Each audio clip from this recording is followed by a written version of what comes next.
No, Dr. Crane, don't do this. There is no Crane.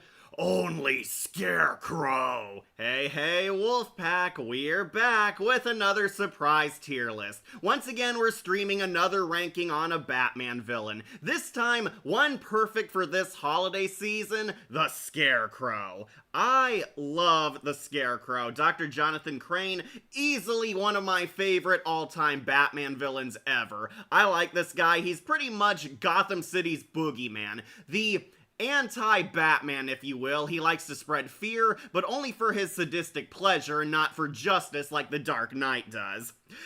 It felt very appropriate to save this tier list for this season, and I could not wait. I want to do this right now. Let's rank every interpretation ever of the Scarecrow. Making sure all my equipment works, making sure people are showing up. Okay, it says some people are in the chat, but yeah. We got every version of the Scarecrow here. For those of you who live under a rock, the Scarecrow is one of the underrated Batman villains. I love this guy. Dr. Crane was once a brilliant psychologist who studied fear, wanted to master it, control it, see what fear can do for the world, and even try to purge fear and control that at times. However, Dr. Crane completely lost his mind or gave in to his sadistic pleasures and became a mass supervillain, aka the Scarecrow, the living symbol of fear. Scarecrow ran afoul of Batman, and as you can tell over the years, became one of Batman's greatest and most deadly enemies. Sorry, I'm making sure the chat's on. I don't see any comments coming up. But yeah, usually some people are here early. Looks like everything works. Okay. Looking at the chat. Alright. Sorry, just making sure everything works, making sure you guys can hear me, making sure my mic is on. It looks like it's on, but yeah, gonna be ranking all of the Scarecrows. The Scarecrow is one of Batman's most underrated foes. He's creepy, he's cool, he's smart, and just as dangerous as the Joker, Riddler, Catwoman, Mr. Freeze, all of the top tier Batman villains. Scarecrow is definitely up there. However, over the years, media has reinterpreted the Scarecrow in numerous ways, some faithful to the character, some completely reinvented his look, his image. Scarecrow has undergone a lot of redesigns, as you can see down here, a lot of different media portrayals of the iconic masked villain, and I will be ranking them all up here on this here tier list. Sorry, making sure everything's going well. Yeah, I'll be ranking them up here on this tier list, making sure everything works. Now, if you don't know how a tier list works, I'll explain it for you. I'll be ranking each and every media interpretation of the Scarecrow up on this tier list, from top best to bottom worst. Up top, we have Masters of Fear. These ones, the S tier, the perfect ones, the 10 out of 10s, the greatest Scarecrows ever, if you will. I love these interpretations. They are highly loved and praised by fans. Basically, perfect Master of Fear status. Under that, we have Scare Beasts. These ones are the A tier. They're good, they're strong, not perfect. I might have a nitpick or two here and there. That might be something that wasn't as good. Might be a few misses here, but I will say these are strong Scarecrows. They're definitely a total Scare Beast. Sure, okay. Sorry, just checking my chat since oddly no one's showed up yet. I guess I did pick an inopportune time. But underneath that, we have Needs Stuffing. These ones, definitely Scarecrows who had a lot going for them, but needed a little more help. Basically B-tier Scarecrows. These ones had a lot of good moments, cool designs, cool threats, a very specific dread around them. Could use some improvement. Basically a basic Scarecrow. They need stuffing. Underneath that, we have Straw Dummy. These ones, the weak ones, the bad Scarecrows, the lesser Crowmen, if you will, had some speck of hope there and could have amounted to something great, but didn't end up quite perfect. But underneath that, we have Crow, who... These are basically Scarecrows I don't recognize. I don't know who these Scarecrows are. I haven't watched their cartoons or video games or whatnot. I just don't have much to say about them. They're Scarecrows I have nothing to comment on. But underneath that is appropriately the F tier, Masters of Fail. These ones are the worst Scarecrows ever. The 0 out of 10s, the bad ones, the weakest crows in the flock. Basically the worst Scarecrows ever. And sadly you all might know exactly who's gonna go down here. But yeah, that's my tier list. making sure everything works. Yes, sir, I just checking my tech. We do have a new Treehouse of Horror ranking out, so go check that out. We got some new videos on the Patreon. I reviewed a Tales from the Dark Side episode I really love. Okay, there we are. There's our banner. Hang on, just checking if my computer will ever load up.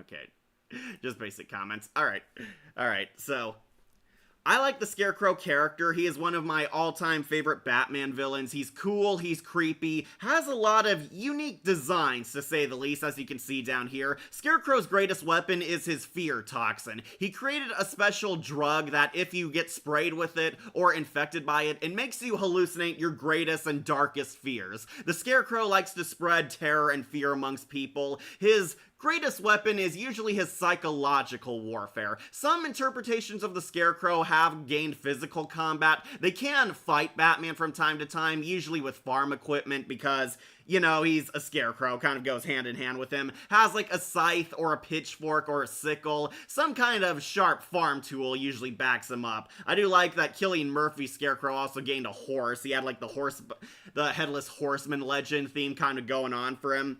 But yeah, a lot of great interpretations of Scarecrow here.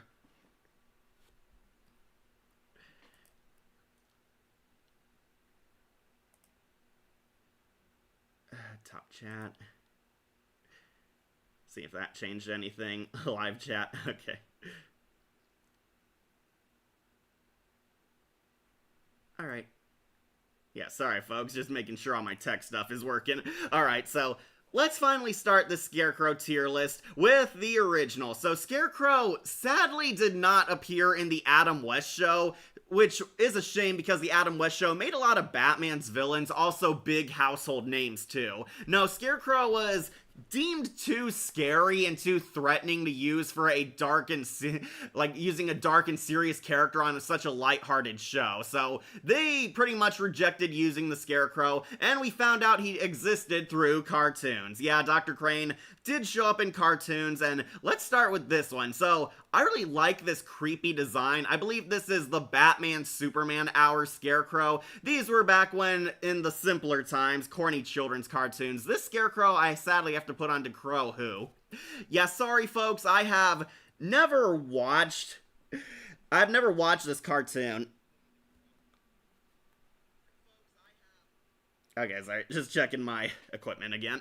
Okay, so I've never watched this cartoon. I have no familiarity with the Scarecrow. I will say I do like this design. That is pretty creepy. The weird hollowed out face. They gave him kind of a Michael Myers looking mask mixed with a doll's kind of clothing. He looks like a Raggedy Andy figure.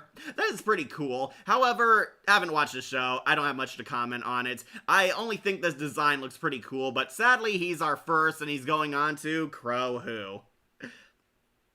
Then after that, we have the Super Friend Scarecrow. This one I have seen, and he's honestly going on to Scare Beast. This was the first Scarecrow I ever saw. My parents had VHS tapes of the Super Friends show. I watched this, and this is the Scarecrow played by Don Messick. And yeah, Scooby-Doo played the Scarecrow. That is pretty funny. Yeah, Scooby-Doo's original voice, Don Messick, voiced this Scarecrow, and yeah, I really like him. He's actually pretty creepy, has a really intricate design. It's the first Scarecrow I ever saw, so it does hold a special place in my little kitty heart. He's creepy, cartoonish, and Don Messick does deliver a pretty chilling voice for him. Kind of a Scooby-Doo monster type of Scarecrow, but yeah, he is pretty fun.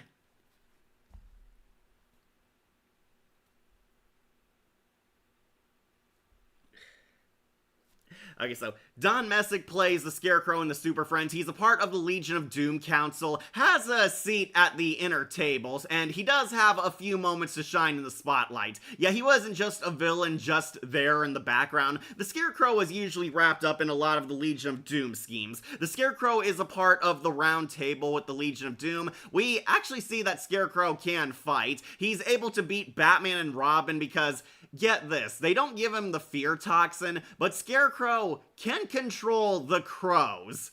Yeah, Scarecrow controls an army of Resident Evil crows and commands them to attack Batman and Robin. They literally drag Batman and Robin up in the air and take their utility belts away. Yeah, Scarecrow actually wins in his one and only solo fight scene.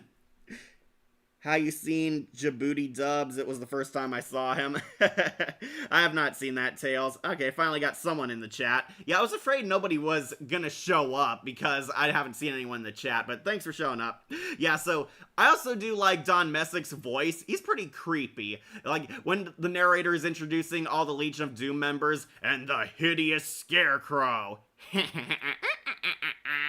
Yeah, I used a clip of that some time ago, but yeah, he's got that really creepy laugh, and Don Messick does give him a really disturbed voice. Soon I'll be stuffed with money instead of straw. Get them, my crows. Destroy the dynamic dunderheads. Yeah, gives him kind of a cackling witch laugh. Again, the Scarecrow, very Halloween inspired, but I do like him. At least my parents will see me in prison, Batman. Yeah, that is pretty dark but hilarious. Okay, so not too much depth to him outside of he's a pretty cool villain, but we'll put him on to Scare Beast. And last one I don't recognize. This is the one from the Galactic Super Team. It was basically a darker and serious Super Friends. Scarecrow has one episode, and he does use the fear toxin. He infects Batman, and it's the first time we ever see Batman's origin. Scarecrow makes Batman relive his worst nightmares the day he lost his parents. So he does win points for that, but he has to go on to Crow Who.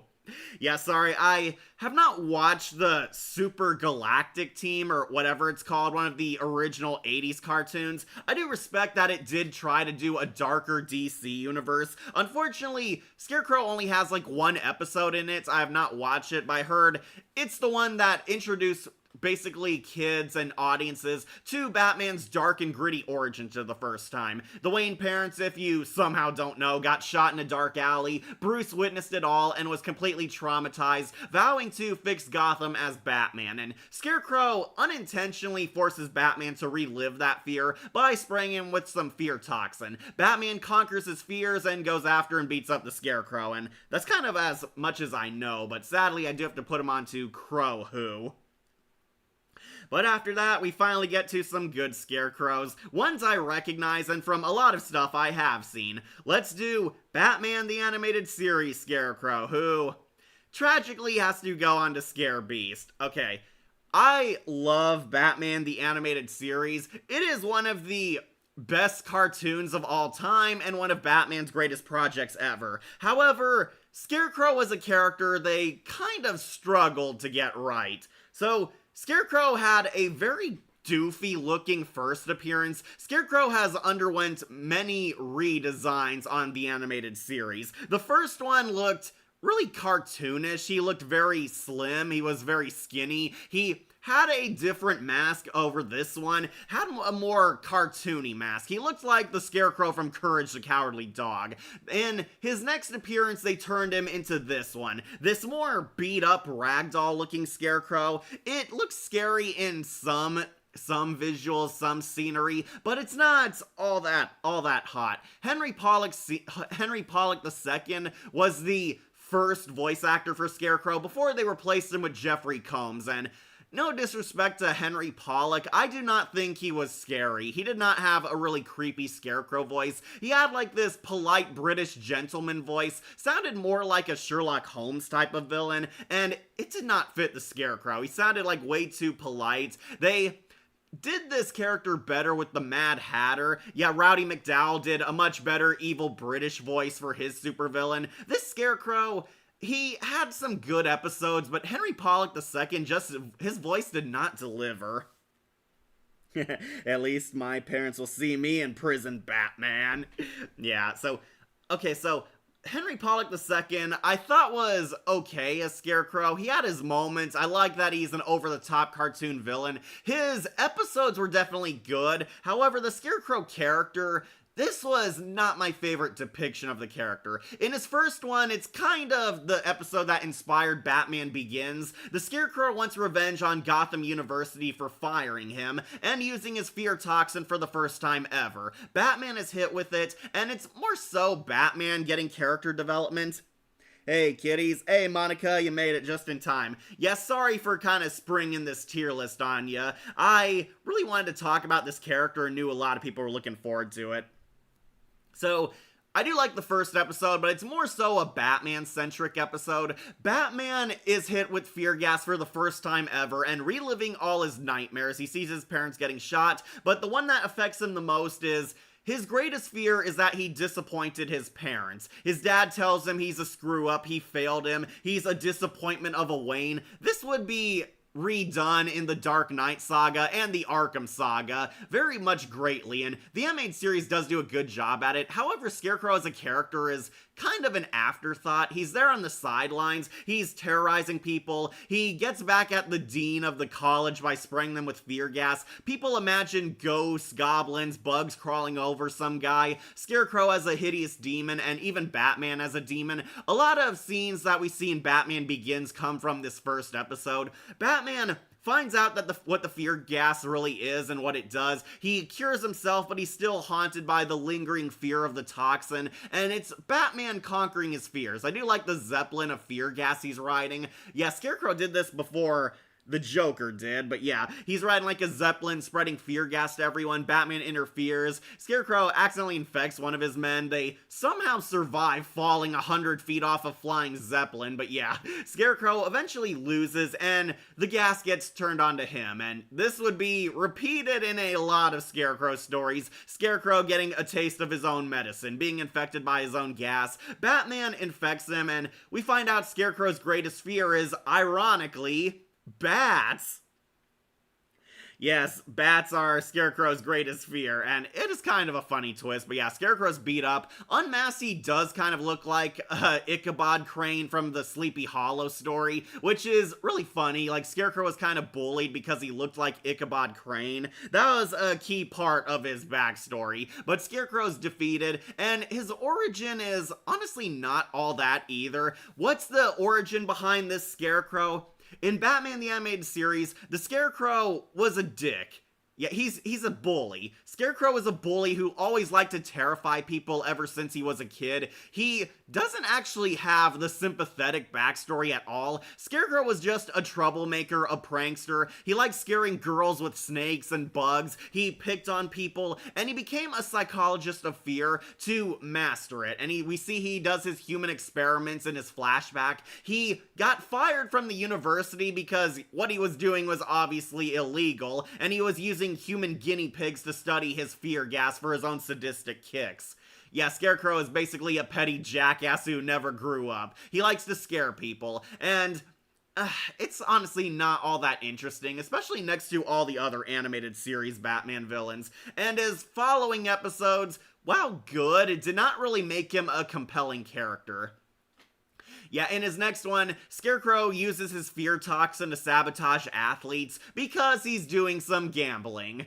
Yeah, really, Scarecrow is gambling a lot of money on these star athletes, making bets and making big $1 million because he's using his fear gas to cheat. Scarecrow infects these athletes with his fear toxin before the big game or big matches they play. They freak out and have a panic attack, and Scarecrow walks away with a cool, easy $100.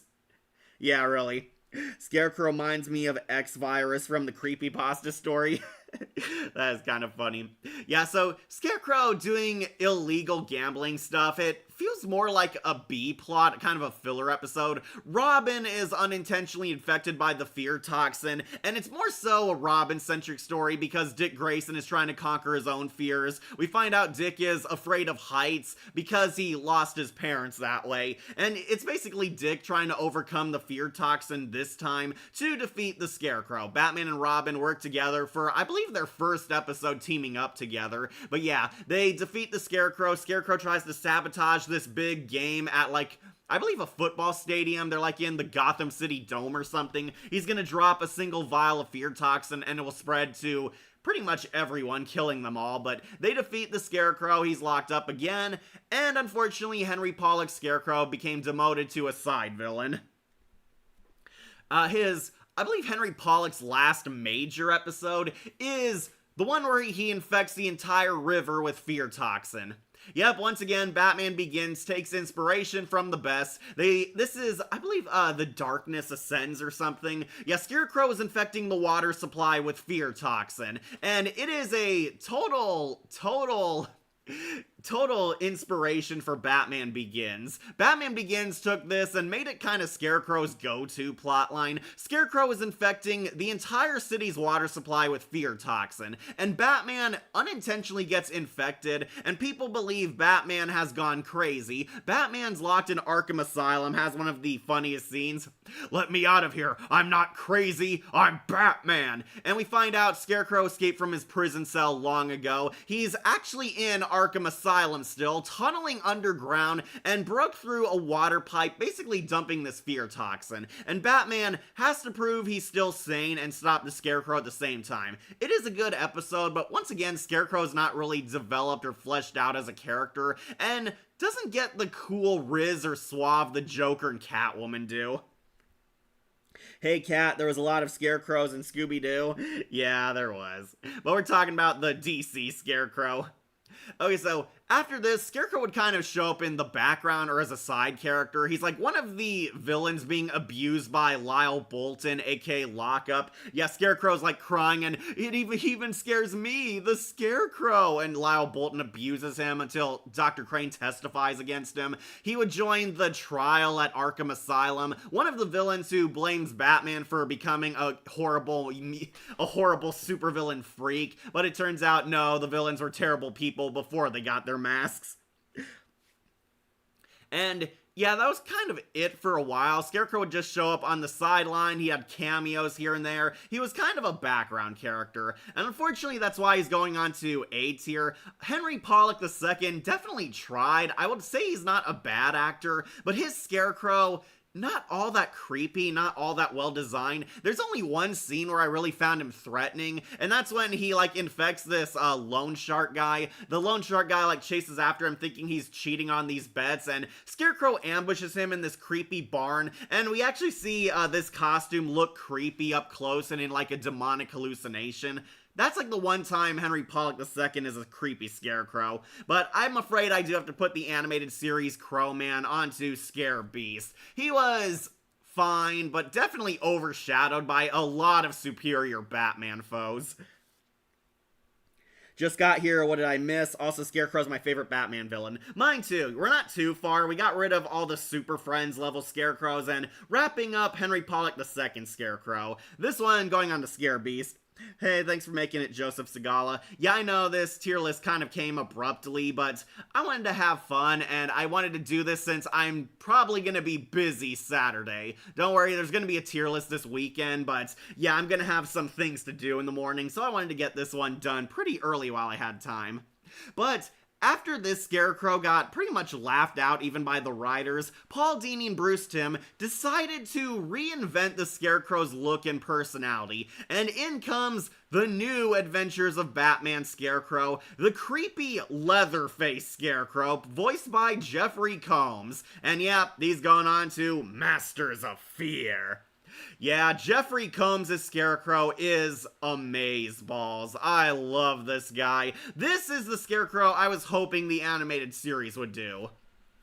So, out of all the character redesigns, Dr. Crane pretty much succeeded the most. He got the best makeover. They remade the Scarecrow into a zombie Leatherface looking ghoul, voiced by Jeffrey Combs. If you don't know, Jeffrey Combs is a famous horror star. He plays Ratchet from Transformers Prime as well. But yeah, they brought a lot of his reanimator energy to this character, and yeah, this Scarecrow, badass. Love the look, love the persona. Jeffrey Combs' creepy performance knocks it out of the park, and Paul Dini and Bruce Timm finally got to do this character right.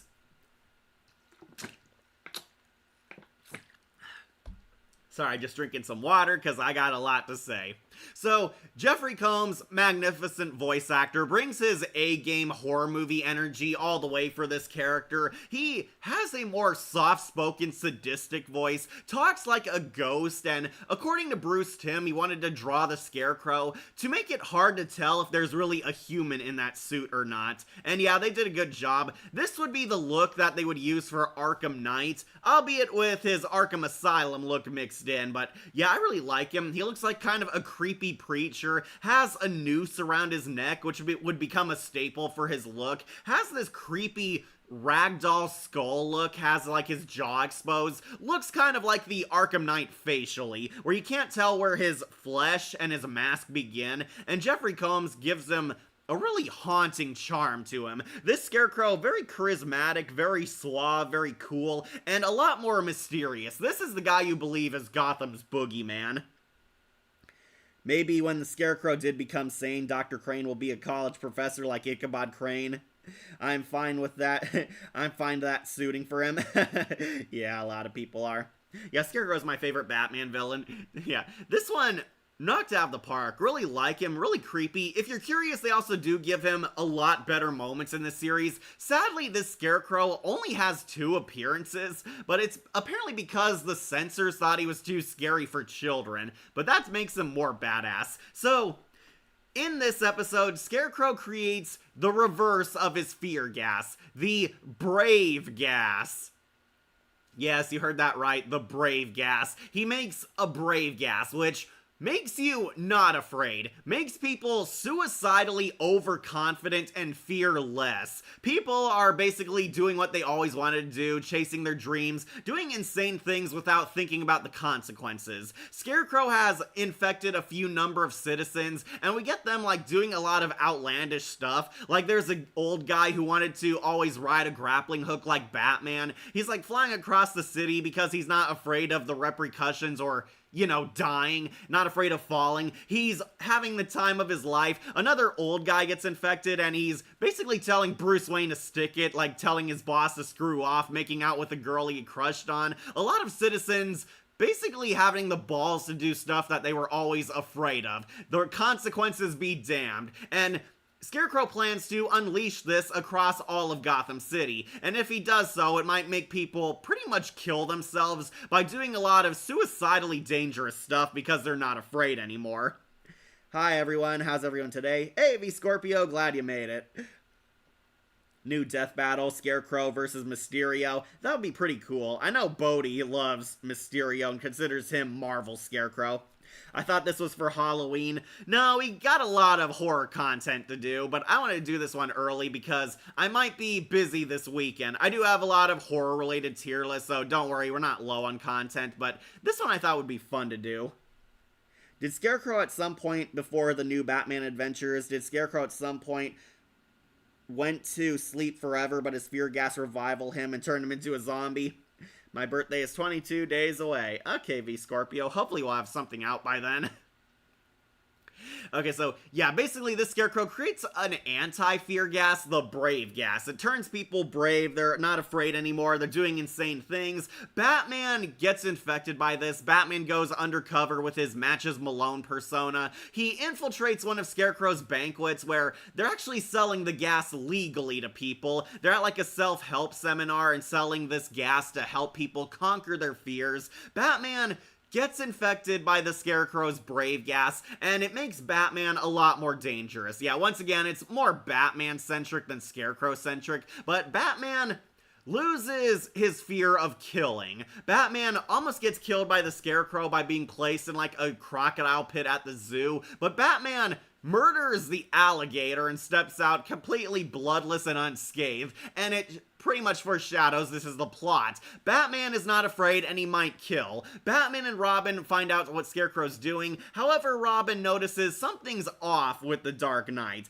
Batman is not afraid to get his hands dirty, not afraid to nearly murder people on the spot. At one point when he interrogates a goon, he actually tries to throw him off the ledge, but Robin saves him, and it leads to Robin, Tim Drake Robin, standing up to Batman for the first time. Scarecrow has completely infected the Dark Knight. Batman is trying to basically fight it, but he can't. He's given in to his fearlessness. He's not afraid to kill anymore. And Robin is terrified that the Dark Knight is going to completely murder the Scarecrow and possibly more people if they don't cure him. Robin is actually the hero of the episode, and I do like this moment where Batman tries to pretend to be a caring father and tell him, Tim, you were right. I'm sorry I lost control of myself. I trust you, boy. And Tim almost falls for it, but then relents. He realizes, no, that's not you, Batman, because Batman's not a caring father. It actually made me laugh more than, feel the dramaticness, but yeah, it's pretty funny how Kevin Conroy acts completely different and out of character under the influence of the Brave gas. Was Batman Matches Malone in Brave and the Bold? Yeah, he was Matches Malone in Brave and the Bold and the animated series. It's kind of a thing he does in the comics, too. Okay, so we find out Scarecrow's plan. He wants to hold the city for ransom, or else he'll spread the Brave gas to make everyone suicidally overconfident. Scarecrow is in the subway. Again, Batman Begins took a lot of inspiration from this show. He has the Brave gas hooked up to the subway and is gonna spread it in the center of the town square. Batman and Robin come in. Batman manages to break free from Tim Drake holding him back and nearly strangles the Scarecrow to death. He beats Dr. Crane half to death, but Robin is actually able to stand up to Batman and cure him just in time. Scarecrow is almost killed in this final fight, but yeah, they stop him, explode the train, and purge the world of the Brave gas. And Batman actually thanks Tim Drake for the first time for being brave enough to stand up to him, showing that yeah, bravery does take a lot of strength, and that's kind of the lesson of the week, that sometimes you have to do the hard things in order to be brave. And yeah, Batman and Robin have a father-son moment. Scarecrow is taken out, but he also gets another moment later in this show. Yeah, Batman uses Matches Malone as his persona every time he's trying to pose as a gangster or infiltrate underground. He did it in Batman Arkham Shadow as well. But this Scarecrow does have one final trick up his sleeve. This Scarecrow killed Batgirl. Yeah, in one of the best new Batman Adventures episodes ever, Scarecrow attacks a building, the Bat family try to fight him, and Barbara Gordon, Batgirl, is murdered by the Scarecrow. Yeah, Scarecrow tricks Batgirl into chasing him, goes after one of his dummies, and Scarecrow uses his cane to beat Batgirl, knocking her off a 100-story building. And Batgirl doesn't survive, she falls to her death. Scarecrow killed Batgirl. That is why he's going on to Masters of Fear. And yeah, I know someone in the comments or chat will point out, it was all just a dream. He didn't really kill Batgirl. He infected her with fear toxin and it KO'd her. Yeah. So, to Scarecrow's credit, he still did at least knock out one of the Bat family members, so I will give him praise for that still. But yeah, he was taken out off screen by Batman. In the hallucination, Batman beats Scarecrow half to death, but goes on the run because Commissioner Gordon finds out Barbara Gordon was Batgirl this whole time, and the episode was mainly about Gordon kind of becoming the villain, trying to take down the Dark Knight. But Scarecrow definitely earns huge praise for what he did there. That's why he's going on to Masters of Fear. Yeah, I love the look too, the weird leather face / skull look. Love the hangman's noose around his neck. That would become a staple for his masked outfit. But this Scarecrow, easily one of the best ever. Jeffrey Combs should voice the Scarecrow more often. Okay, so, after that did come Batman Begins. So, we didn't get a new Batman cartoon, or at least Scarecrow appearing in a Batman show for a long time. Tragically, Scarecrow was sinfully not in The Batman, but he was in Christopher Nolan's The Dark Knight saga. Let's talk about Cillian Murphy's Scarecrow, who, is going on to Masters of Fear.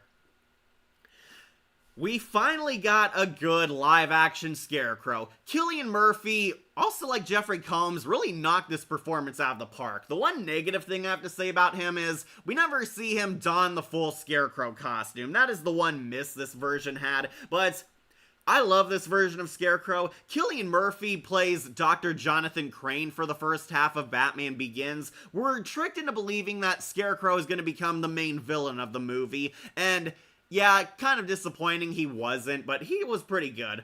So, Batman Begins is basically Batman's origin, his beginnings. It's Batman Year One. We're seeing the Dark Knight form his identity and becoming the superhero of Gotham. And Scarecrow is kind of the first supervillain we actually see in the Dark Knight fight. So, Don Falcone is the head mob boss for the first third of the movie. He's pretty much in control of Gotham, turned it into a ghetto shithole. He controls everything, he bribes the cops, and criminals get to walk the streets without fear, terrorizing a bunch of innocent people. Don Falcone is the first actual criminal Batman takes out. He's removed from power and arrested, but Dr. Jonathan Crane is working in his pocket. Dr. Crane is pretending he's working with Don Falcone, convincing the courts to give his hitmen and mafioso bros a trip to Arkham Asylum instead of going in for a life in prison. Yeah, the mob is pretty much avoiding prison time and getting therapy at Arkham Asylum. However, we find out Scarecrow is building up his villain legion and army, basically having Falcone's men help him with his villain operation. Dr. Crane is constructing the fear gas. We see the fear toxin for the first time, and Cillian Murphy, when he gets the mask on, is actually pretty creepy. So, after Falcone's beaten up and taken to Arkham Asylum himself, Crane silences him because he knows too much. It turns out Scarecrow is working with someone. That someone is, spoilers, Ra's al Ghul, or Ra's al Ghul. Yeah, he's working with Ra's al Ghul. He's in his back pocket, and Falcone threatens to squeal and rat him out, but Scarecrow infects him with fear gas. Would you like to see my mask? Yeah, classic scene. He tells Carmine Falcone that he holds no power over him, and he infects him with a briefcase rigged with fear gas, puts on his Scarecrow mask, and pretty much mind rapes Falcone. Falcone has a mental breakdown and is put into a coma for the rest of the movie. Basically, Scarecrow silences him so he can't foil his and Ra's al Ghul's plans. Then Rachel Dawes finds out that Dr. Crane is really a criminal mastermind, finds out that he's actually tampering with the patients, is doing illegal things, and is investigating Arkham Asylum. However, Scarecrow has the balls to actually lure her into a trap, and reveals his master plan. He's infecting the water supply with fear toxin. Scarecrow was originally supposed to be the main villain in Batman 5, but it didn't happen because it was canceled because of Batman and Robin. Yeah, I did hear that. There was gonna be a fifth Schumacher-Burton Bat flick.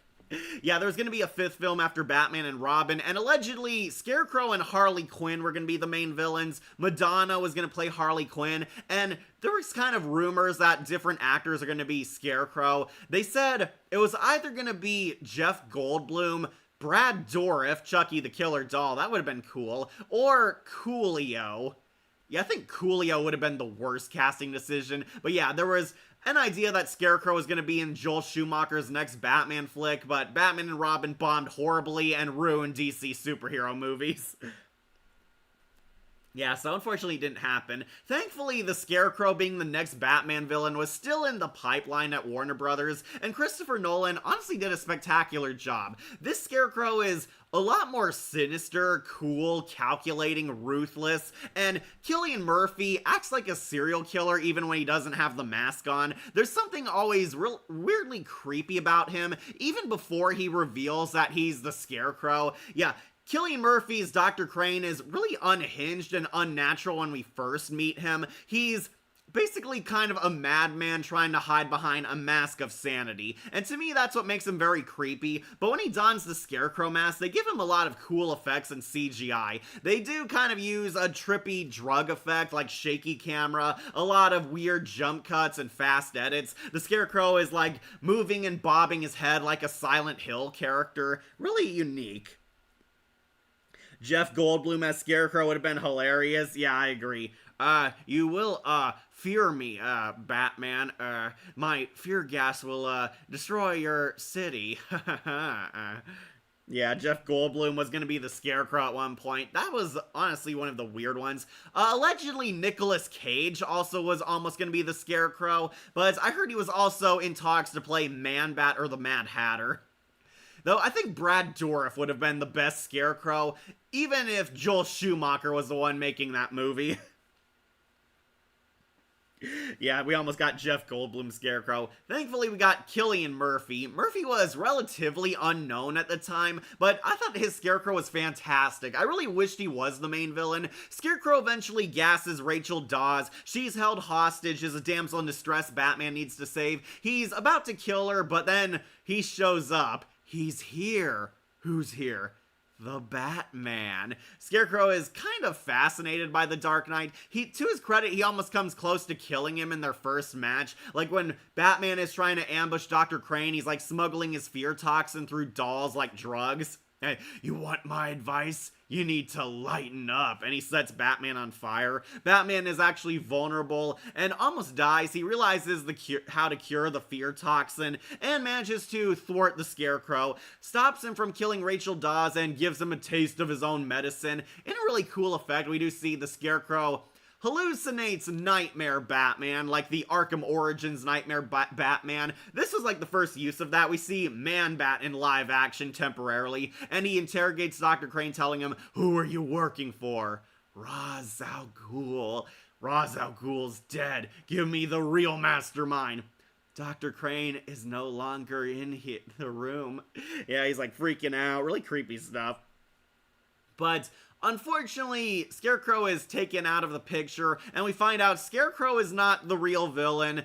Ra's al Ghul is alive, and he's actually Liam Neeson. Yeah, the last third of the movie, we meet the real twist villain. It is Ra's al Ghul, and yeah, Liam Neeson reveals that he was Ra's all along. Liam Neeson takes over as the main villain, burns down the Bat Mansion, but he does release Dr. Crane to cause some chaos. It turns out Ra's al Ghul is the mastermind and funded Scarecrow's fear toxin because he wants to use it in his grand villain plan to destroy the city. They're gonna spread the fear toxin all throughout Gotham and turn it into the City of Fear.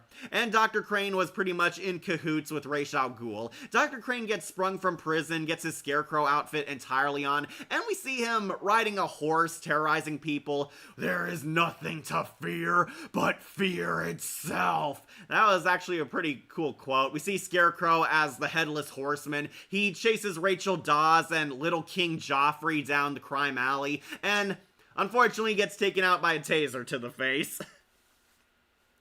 Yeah, that was easily the worst moment of the movie. Scarecrow is taken out by Rachel Dawes, tasering his face. He goes out crying and is screaming from the taser shocking him. Apparently his suit wasn't built to protect him, but yeah, he gets tasered in the face and the horse drags him off and he runs crying and screaming off into the night.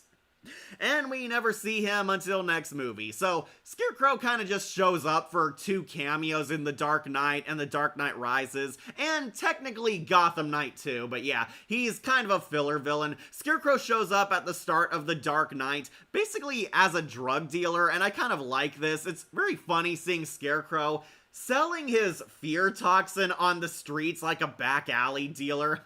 Like, "Look what your drug did to my customers." Buyer beware. I said my product would take you places. I never said they were places you wanted to go.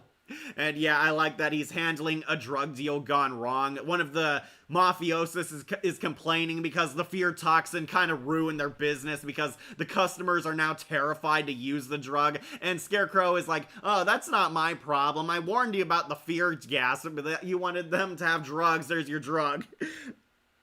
Yeah, it is kind of funny seeing Scarecrow going from a villain holding the city at ransom to being a drug dealer, and yeah, the mob is complaining to him because he's the only dealer left. "If you don't like what I'm selling, you can always buy from someone else, assuming the Batman's left anyone to buy from." And Batman conveniently shows up. There's a fake out. We see the vigilante Batman, a bunch of street vigilantes trying to be like the Dark Knight, spreading heroism, bringing good. They shoot up the drug dealers, and Scarecrow fights the real Batman eventually. Scarecrow only infects one guy. He sprays him with fear toxin and gets in his big white van, but Christian Bale shows up, kicks ass, and captures the Scarecrow. I think he shoots at Batman like once. It's kind of a hard to tell scene, but as like Scarecrow's getting away in his big white van, Christian Bale Batman jumps him, tries to like slice into it, and I think we see like him shoot at him. It was a bit hazy to tell, but yeah, he launches Batman off. Scarecrow is bragging that he gets away, and we get that cool shot of the Dark Knight jumping down and crushing the big white van.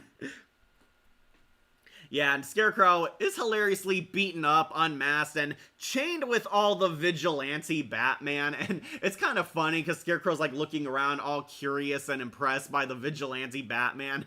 Like, I'm not crazy, not by my diagnosis, and yeah, he's like snarking at the Dark Knight, and Scarecrow is locked up at the end of the movie.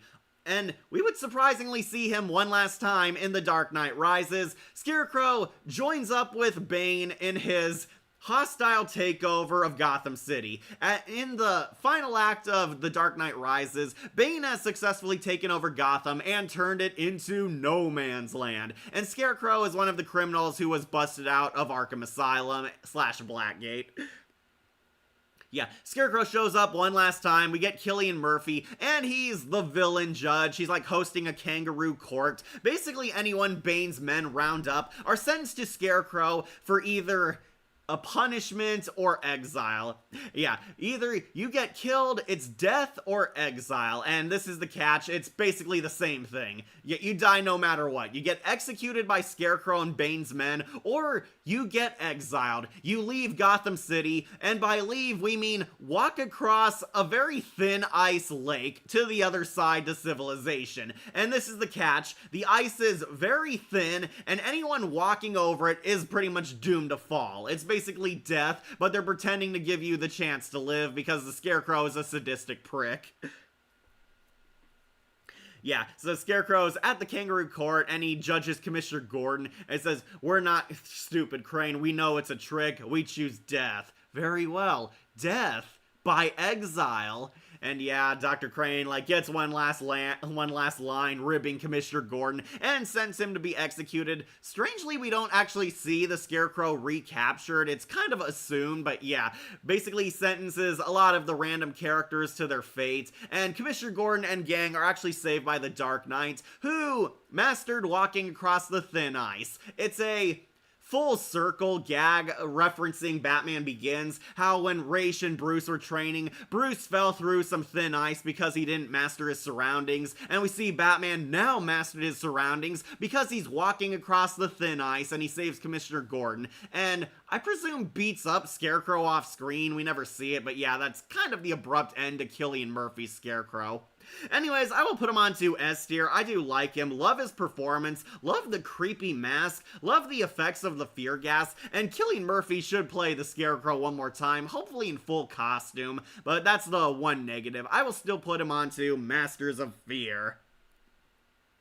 Alright, so we do have one more Dark Knight related Scarecrow, and that's Gotham Knight Scarecrow, and this one I will put onto...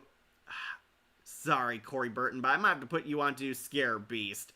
Yes, Batman Gotham Knight takes place in the Nolanverse, and we get a segment of what happened to Scarecrow in between Batman Begins and The Dark Knight.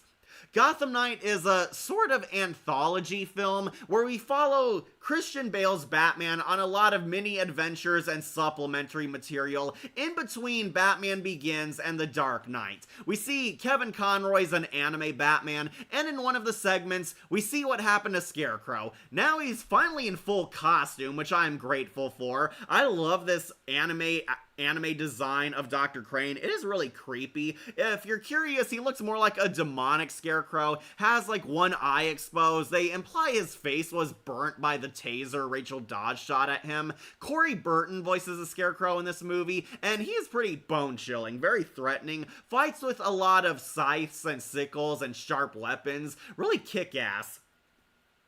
But like in the Batman, he's like hosting a kangaroo court. Scarecrow and a bunch of escapees from Arkham Asylum, including Killer Croc, are hiding underneath the sewers, and they're judging Good Samaritans, telling them that they are spreading good and peace upon Gotham, and kind of executing them. Batman looks into the disappearance of this priest, who Dr. Crane has put on trial and is about to execute, but Batman shows up to kick some ass and have a cool, epic anime fight with the Scarecrow. And Killer Croc is also in this movie. I do like that they made Killer Croc kind of this mutant that Dr. Crane was experimenting on. We see Waylon Jones was being experimented on ever since he was a baby. He's like in a test tube. He was turned into a reptile monster by Dr. Crane until he was flushed down the sewers. But he turned up and was now mutated into the Animal Man Killer Croc, who is a powerhouse lackey working for Scarecrow. Batman like beats him up and uses the fear gas on Croc, which drives him back into the sewers. But Dr. Crane shows up as the final boss. He's about to execute this priest guy, and Batman shows up, has an epic anime fight scene with Scarecrow, but Scarecrow surprisingly gets away. Yeah, Batman doesn't defeat him because he's gonna show up for a cameo in The Dark Knight, but I really like this Scarecrow. He looked cool. Corey Burton had a really bone-chilling voice, and he actually has an epic fight scene with the Dark Knight. He is going on to scare Beast.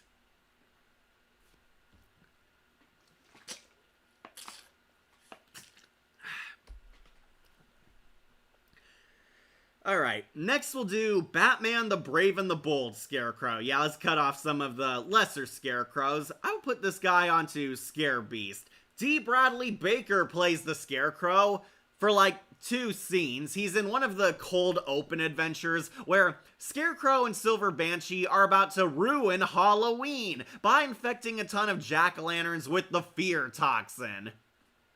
Yep, it's a Halloween episode. Batman and Jay Garrick's Flash work together to stop the Scarecrow and Silver Banshee from spreading fear toxin on the innocent public. They've been giving out jack-o'-lanterns laced with fear toxin bombs that will go off at midnight. As soon as the pumpkins are lit, they will spread the fear gas all across the city. And D. Bradley Baker honestly does a pretty good job as a Scarecrow. Gives him a really creepy, gravelly voice, really unnatural. Sounds like one of his Clone Wars voices, but yeah, I do think he's pretty cool. Plus, this Scarecrow can actually fight. Batman and Jay Garrick Flash find out his plans, give him a fight in the cold open. Jay Garrick goes after all the jack-o'-lanterns around town and fights Silver Banshee, while Batman has a really kick-ass fight with the Scarecrow. Scarecrow gets his scythe weapon, and he's pretty cool, pretty chilling. He, of course, loses to Batman, and hilariously gets his comeuppance where Jay Garrick reveals he brought all the jack-o'-lanterns back and topples them on top of Jonathan Crane, crushing him. What race do you think Killer Croc is? Just asking because he is a mutant crocodile, and it's hard to tell what race he is. I know a lot of people want to make Waylon Jones black. That's kind of like the ideal version of him, that Killer Croc is a black dude. He's a brother before he got mutated. That's what Carrie Payton's Killer Croc really felt like. But I do think he might have been a white dude, possibly Hispanic. Definitely not Asian. That's my least preferred one. I do think he might be black. Killer Croc is most likely the African-American villain. Also, he does mention he's from the South. He's like Cajun, and the Batman Killer Croc also gave him dreadlocks, which is usually a black person hairstyle. It does not look good on white people, so yeah, I do think Killer Croc might be black. Okay, so anyways, D. Bradley Baker's Scarecrow, really kick-ass, really fun. Unfortunately, he's only in that one opening as a prominent character. Otherwise, he shows up for cameos. He's like singing in the Music Meister song. He's like with the other villains roasting Batman. He's in a lot of group shots, a lot of villain team-ups. Doesn't really get another episode beyond his cold open. I will still put on to Scare Beast because I really love the Silver Age design they gave him, and D. Bradley Baker, pretty underrated Scarecrow voice. I'll put him on to Scare Beast. This Scarecrow actually got a Halloween episode, so he wins points for that. Alright, so who to bump off next? I guess we'll bump off, let's bump off Scooby-Doo Scarecrow. Who's going on? Masters of Fail. Yes, we got our first bad Scarecrow. So, no kitten, no excaturation. Scarecrow shows up in Scooby-Doo. This is one of the worst Scooby-Doo movies ever, and unfortunately it had my favorite Batman villain tied to it, along with Elvira. It's Happy Halloween Scooby-Doo, where the gang go to celebrate Halloween in their hometown, Coolsville, only to stumble upon a mystery. So, I'm not even joking, it opens up in the first act where the Scooby Gang are defeating a filler case and basically close this chapter. Jonathan Crane is the Scarecrow. Yeah, the Scooby Gang are hunting after a scarecrow haunting the town's area, and it's Dr. Jonathan Crane, the Scarecrow. The Scarecrow shows up in Scooby-Doo. Oh, and if you're curious, no, Batman is not even mentioned in the movie. The Scooby Gang arrests the Scarecrow, and he's defeated in the opening act. He were unmasked, and if you're curious, he's voiced by Dwight Schultz. Yeah, Dwight Schultz, who voices Professor Pig from Arkham Knight, and Mung Dahl from Chowder plays Dr. Crane. He's not too bad, but not one of my favorite voices for him. Yeah, Dwight Schultz plays Scarecrow. He's arrested, and I would have gotten away with it if it weren't for you meddling kids. And yeah, basically, DC and Scooby-Doo share a universe in this movie. Scarecrow's arrested, and even though you'd think this is like a one-off gag, it's not. He shows up again halfway in the movie. The entire town of Coolsville is being invaded by killer jack-o'-lanterns, and the Scooby Gang think it's Dr. Crane working from within his cell like Hannibal Lecter, and Velma and Dr. Crane kind of have a Clarice-Hannibal Lecter relationship going on. Yeah, Velma is worried because she doesn't know what's going on. She confronts the Scarecrow, and he finds out it's not him. It's not him. Scarecrow's not the one doing all this, and he forms like a weird villain-hero team-up with Scooby-Doo. The jack-o'-lanterns attack and try to assassinate Dr. Crane. The Scooby Gang help him and basically unintentionally give him release from prison. Dr. Crane escapes. He's presumed dead. He, heroically sacrifices himself at the end of the movie, but no, we find out it's some other guy. It's the sheriff from the two worst Scooby-Doo movies, Scooby-Doo and the 13 Ghosts, and Return to Zombie Island. Love that quote from the Scarecrow in the new Batman Adventures. Shame he didn't get more time in that season. Shame he didn't. Fear is the glue that holds society together. It's what makes people suppress. It's what makes people suppress their worst impulses. Fear is power. Oh no, Scooby-Doo Happy Halloween, one of the worst Scooby-Doo movies. I agree, and to no shock, this version of Scarecrow is one of the worst. Yeah, I'm not kidding. This Scarecrow is on a Scooby-Doo movie, and it makes Batman not being in it even weirder. Yeah, Batman is not tied to Happy Halloween Scooby-Doo, but the Scarecrow is. Velma and the Scarecrow have a Hannibal Lecter and Clarice relationship. He gives Velma advice and sees Velma Dinkley as a worthy opponent, and after they defeat the jack-o'-lanterns, who was the true mastermind? This random-ass evil sheriff, dude. It's the sheriff from Return to Zombie Island and the 13 Ghosts of Scooby-Doo movie.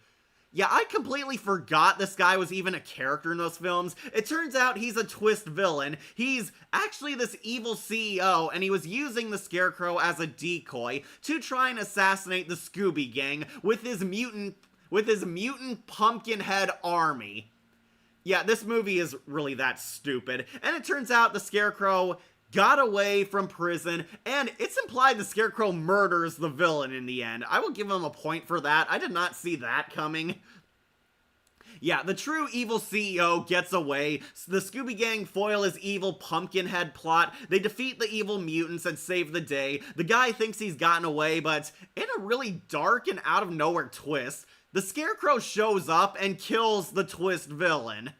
And that's the last time we ever see the Scarecrow or this twist villain in the movie. Yeah, Scarecrow murders a guy for trying to kill him and frame him for the evil jack-o'-lantern mutant fiasco. Yeah, going on to Masters of Fail. Happy Halloween Scooby-Doo is one of the worst movies, and wouldn't you know, it had a god-awful version of Scarecrow to boot. So anyway, who's top tier so far? So far, Jeffrey Combs' redesigned Scarecrow and Cillian Murphy's Scarecrow. Sorry, Shadowlink, you missed us talk about the Dark Knight saga, Scarecrow. Yeah, If you're showing up late, Cillian Murphy's Dark Knight Scarecrow so far took the lead. Jeffrey Combs' Scarecrow, also S tier. In the A tier, we have Brave and the Bold Scarecrow, Henry Pollock II Scarecrow from the animated series, Super Friends Scarecrow, and Gotham Knight Scarecrow. They're all A tier. I do like them. Unfortunately, they just didn't get a lot to do. At Crow Who, we have the Superman Batman Hour Scarecrow and the Super Galactic Team Scarecrow. And our first bad one, Happy Halloween Scooby-Doo Scarecrow. Yeah, I was surprised this guy even showed up in this movie. And yeah, they did not do him justice. They failed Scarecrow, they failed Bill Nye the Science Guy, and they especially failed Elvira. Three characters that would have made great characters for a Scooby adventure, badly butchered. How can Scarecrow's fear toxins make jack-o'-lanterns alive? Isn't that Poison Ivy's thing? Yeah, it should be, but she never comes up. Did he hear that Injustice 3 might be in development? Yes, I did hear that, hoping Roger Craig Smith voices Batman in that. Hi, Kat. Hey, Akira. Also, it's a shame Scarecrow isn't in Batman Ninja. I know, he would have made so much sense. Well, that's a lame reveal. Yeah, Happy Halloween Scooby-Doo reveals that Scarecrow's not the villain. It's the sheriff who was a dick in Return to Zombie Island. And I completely forgot this guy even existed because he was such a non-character. They're basically trying to give a lot of continuity to the newer Scooby-Doo films, and it does not work. It really does not work. Same. Dwight Schultz played Scarecrow. Yeah, I thought he would have been a good Scarecrow, but he sounds like he's trying to do a Henry Pollock II impression, which did not make me remember his voice that well. Are you gonna do an animated Halloween movies tier list? Might. I just need to find a good one.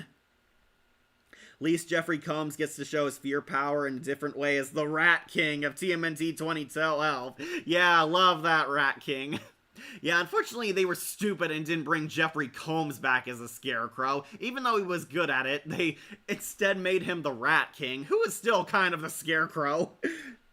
The actor is the Vulture from Spider-Man 2017 PS4. I also mentioned he's Professor Pig from Arkham Knight, and Dwight Schultz was much better as that character. But yeah, unsurprisingly, Happy Halloween Scooby-Doo Scarecrow depiction, easily F tier. I do not like him. Don't worry, we still got a lot of fun Scarecrows to go over here, saving the Arkham Saga for last, but let's knock off another lesser Scarecrow. Let's do Batman vs. TMNT Scarecrow, who, you know, I will put onto S tier. Yeah, this is Scarecrow pre-mutation. Like all the other Batman villains, he shows up at Arkham Asylum. Shredder and Ra's al Ghul break into the asylum and give the Joker some mutagen, mutating all of Batman's greatest foes into Ninja Turtle mutants to combat the heroes. And this is Scarecrow, what he looked like before he mutated. He turns into a crow man.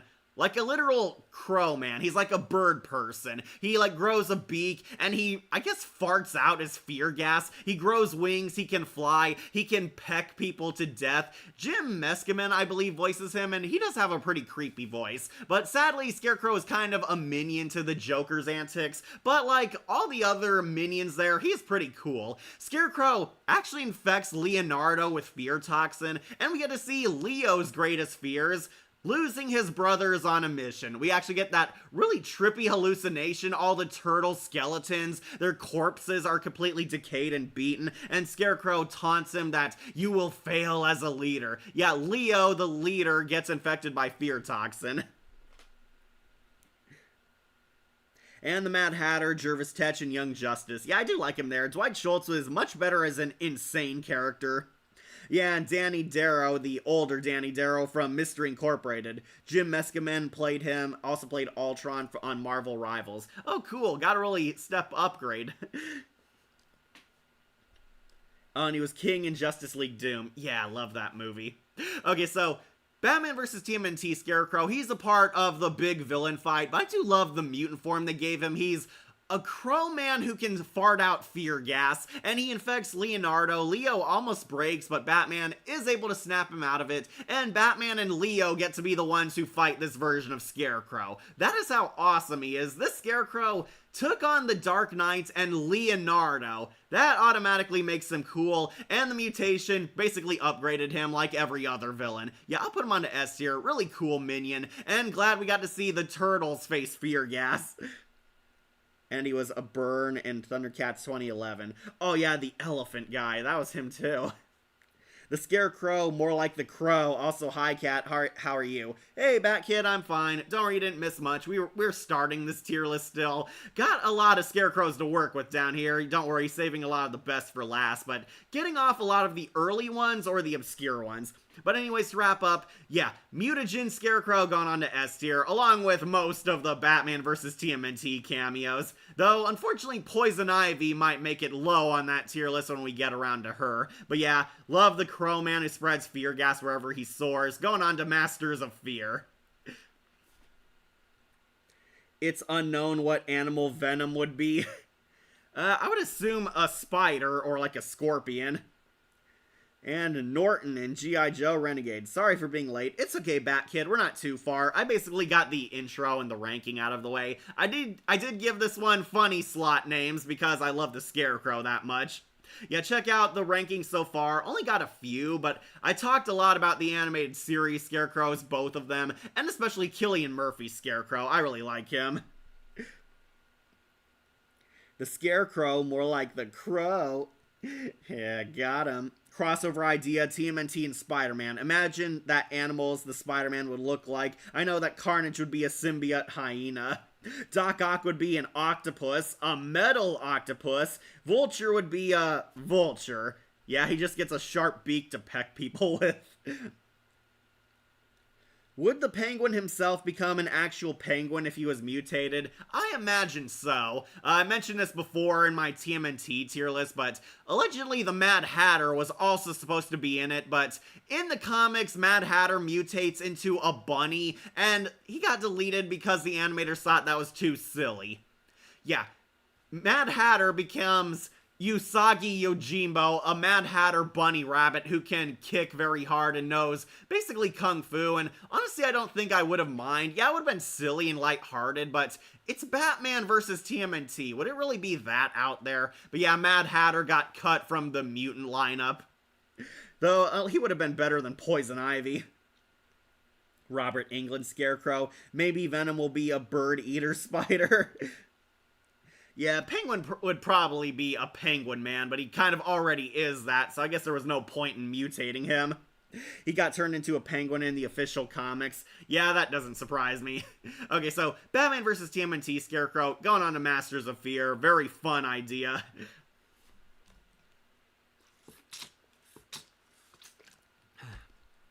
Alright. Batman the Long Halloween Scarecrow. This one will be our first need stuffing. Okay, Robin Atkin Downes voices the Scarecrow, and he does a pretty good job. Basically reuses his Mum-Ra voice from the Thundercats. This Scarecrow shows up as a cameo in the first part of the Long Halloween movie. We see Scarecrow is an inmate at Arkham Asylum, and they foreshadow that a lot of these inmates are going to become Batman's villains. We see Dr. Crane is there, the Mad Hatter, Jervis Tetch is there, and Oswald Cobblepot is even there. We see Batman walk by a bunch of these creepy dudes. Then part 2 comes along and reveals that, oh, these are actually some of Batman's greatest villains ever, before they became big. Scarecrow and Mad Hatter show up, I believe in the first act of this movie, and basically committing evil crimes. It is pretty funny seeing the Scarecrow and Jervis Tetch tag team each other. John DiMaggio plays the Mad Hatter, and honestly I did kind of like his performance. Robin Atkin Downes plays a very creepy, mysterious boogeyman type of Scarecrow. He does have some coolness. I do like the design, even if it's a tad generic. It does look comic accurate. He gives Scarecrow kind of his Mum-Ra voice. He sounds like an evil sorcerer. Ancient spirits of evil, give this decaying, decrepit form and turn this decaying, decrepit form into Mum-Ra, basically that kind of stuff. And they thought it was silly in a TMNT crossover. Really? Yeah, I thought the same thing. Also, Merry Little Batman Scarecrow. Was he on here? I haven't seen it, so he would probably go on Crow Who anyway, but it was kind of a cameo. Yeah, I like Robin Atkin Downs as Scarecrow. He does have the voice for it, but the movie doesn't use him that much. The Scarecrow is underutilized. He's a minion working for a greater evil, and Batman fights him. Scarecrow actually infects the Dark Knight with fear gas, again for the first time, so Batman hallucinates, and it allows the Scarecrow and Mad Hatter to get away. And we find out in the twist, all of Batman's villains are working for Two-Face. Harvey Dent becomes Two-Face, and he launches an all-out villain war against Don Falcone and his criminal empire. All the villains show up, they get badass moments, and Scarecrow is basically in the lineup. He's with Poison Ivy, the Joker, the Penguin, the Mad Hatter. Every major Batman villain ever shows up, teaming up with Two-Face. Yeah, even the Joker of all people. Joker's not pulling the strings this time. But yeah, Scarecrow shows up, acts cool and badass, and they all succeed in taking down Falcone's mob empire. I think Venom would be a tarantula because they are a spider, they're big, black, and they eat smaller spiders. Alright, cool. Like I see Scarecrow and Batman Ninja as a straw doll. Yeah, that would be pretty cool. Okay, so unfortunately this Scarecrow is a minor character, so he's going on to need stuffing, and our first one at that. Speaking of which, Lego Batman the Movie Scarecrow also going on to need stuffing. Yeah, Scarecrow, like every other Batman villain in the Lego Batman movie, he gets a cameo. He's a part of the Joker's big villain army. He disguises himself as like the pizza guy. We see him unmask his motorcycle helmet, and he breathes fear toxin onto innocent Lego civilians. And that's about it. He's a part of the villain army, gets locked up in the Joker's box for the rest of the movie. Then Batman breaks all his own villains out to help defeat the movie Lego villains. The Eye of Sauron, the Gremlins, the Matrix agents, all that. Yeah, it's pretty much just a cameo Scarecrow. He's going on to need stuffing. Not the worst, but also not the best. And I kind of forgot what his voice sounded like. A Batman movie where the Joker was just a minion. What a twist. I know. Can you imagine that? Like, could work. Like, maybe could do a Japanese actor of Dio Brando. Well, Scarecrow would also have to be based off of one of the ancient Japanese warlords that existed back then.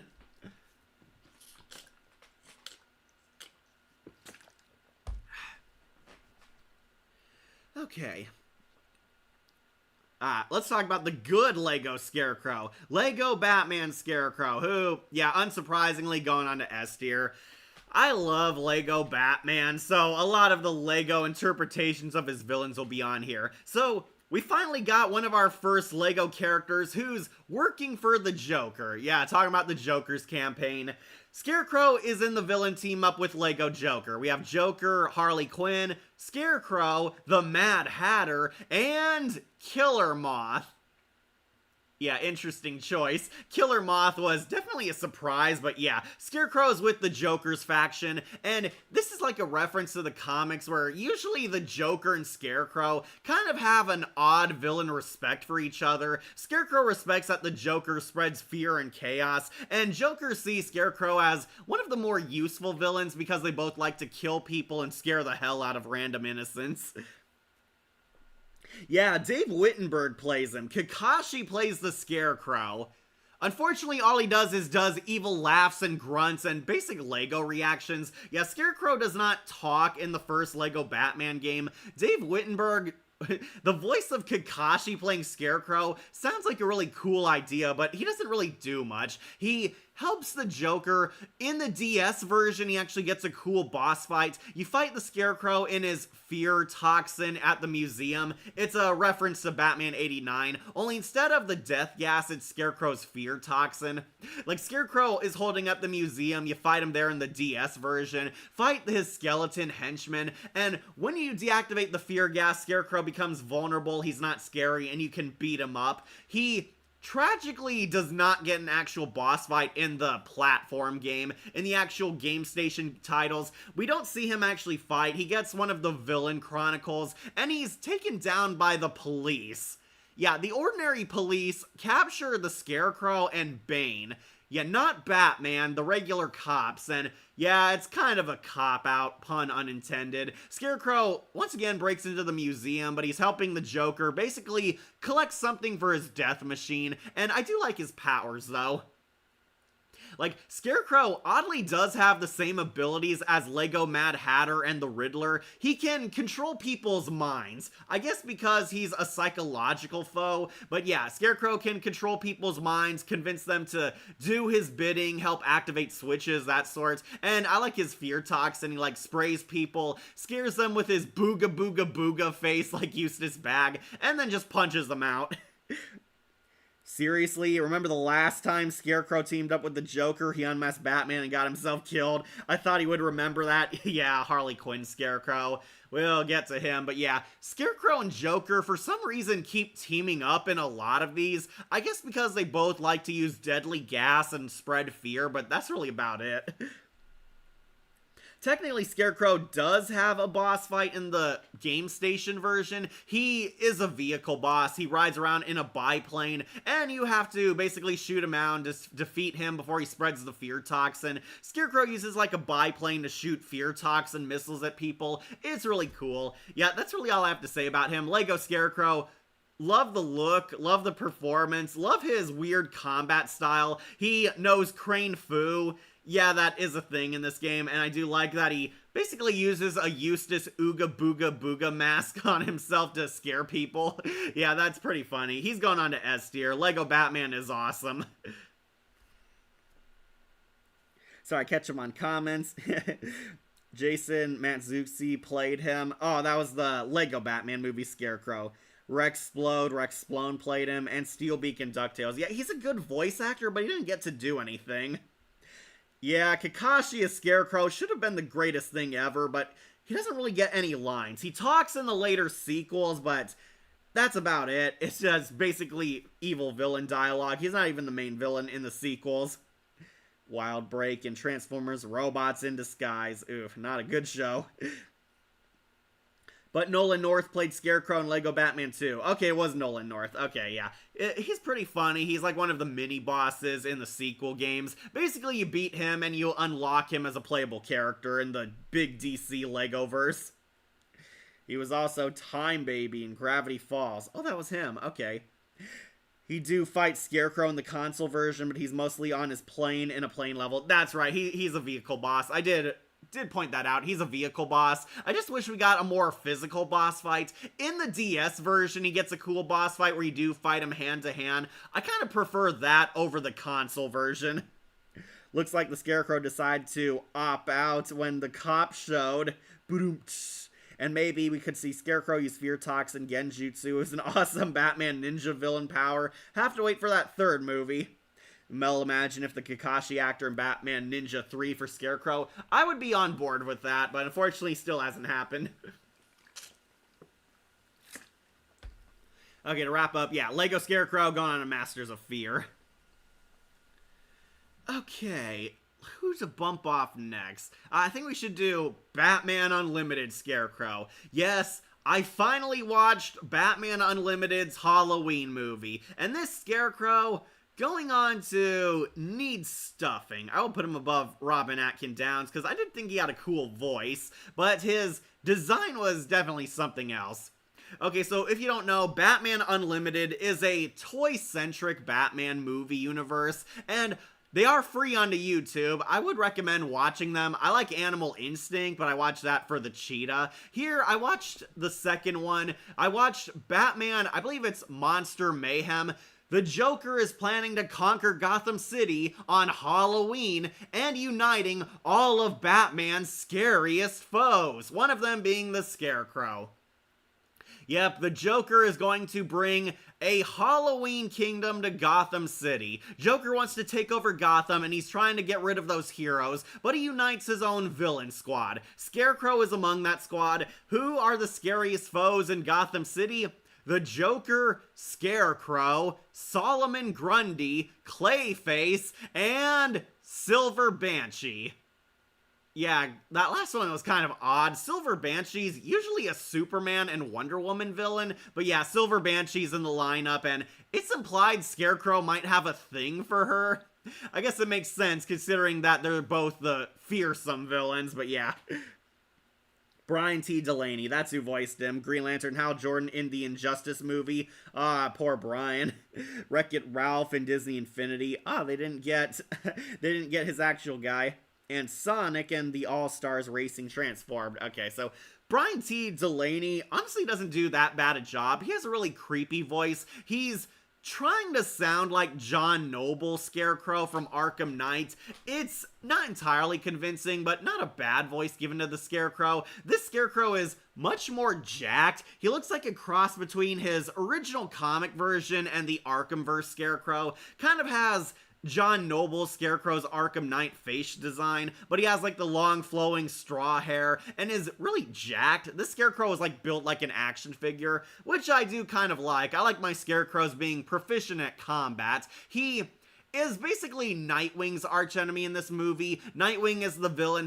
Nightwing is his foe who he fights. Batman unites his own team to defeat the Joker and prevent his long Halloween scheme. Troy Baker voices the Joker in this, and really loved hearing him as the Joker again, though some of the jokes are in this are really weird out of context. But yeah, Scarecrow is pretty much a no-nonsense, loyal right-hand man to the Scarecrow. Very dead serious. I don't think he has a single comedic moment in the entire movie, which I kind of like and respect to a degree, which is why he's going on to B tier. This Scarecrow, very dead serious, very no-nonsense. He becomes the Joker's right-hand man. He's the most trusted of them. Yeah, apparently Harley Quinn's not in the movie, but so they replace her with Scarecrow, who's badass. He likes to fight. He's a strategist. He fights Nightwing solo, so he's very capable of holding his own. Yeah, he does have his trademark scythe as his go-to weapon. He kicks butt. He shoots out kind of like a fear toxin pellet gun. The fear toxin is like in these rubber bullets. He shoots out like silly putty pellets and they spread the fear toxin to anyone who gets hit by them. Jacked, huh? Has Scarecrow been working out in that prison? Lol. Yeah, Scarecrow's actually buff in this one, which I was kind of shocked to see, but that kind of made him cooler. Brian Delaney gives him like a more sinister, dead serious voice. It's not entirely scary, but it is pretty, like, very threatening. He does sound like he takes things seriously, like this is a Scarecrow you don't want to be in a fight with. Joker, when he takes over Gotham City, Joker launches a virus that infects every computer. They take down the internet and the power all across Gotham City, and name the Joker Emperor Joker. Yeah, we're referencing that. And Scarecrow's a part of his cabinet. Solomon Grundy becomes the new police chief. Clayface becomes like the treasurer. Silver Banshee is like the opinions journalist. And Scarecrow becomes the chief minister of the economy. And Scarecrow is the one who puts out a manhunt for all the heroes. If you tell us where the heroes are or turn them in, we'll reward you 3 days of internet. Yeah, really funny. Scarecrow having buff muscles. Usually he's mostly skinny. Yeah, that's what made him very intimidating. Also, we got, in this world, Batman, I could turn you into Fat Man. Yeah, that happens. Batman basically fights the Joker in the internet and fights the Joker virus. Batman turns into a fat guy, and he summons the Megazord. Yeah, they have the Bat Rex, and it's basically this robot T-Rex Megazord Batman rides around to kill the Joker clone army. Really crazy film. Well, need Clayface since he's in Creature Commandos. Oh, he is coming, okay. Really hope Nina comes back. I loved Nina. We need a Mysterio tier list. That could work, it really could. Just need to find a good one. Or, take time making one. Also, Lego DC supervillains made the Scarecrow have a ghostly stand. Scare Beast. That's what he turned into in the comics.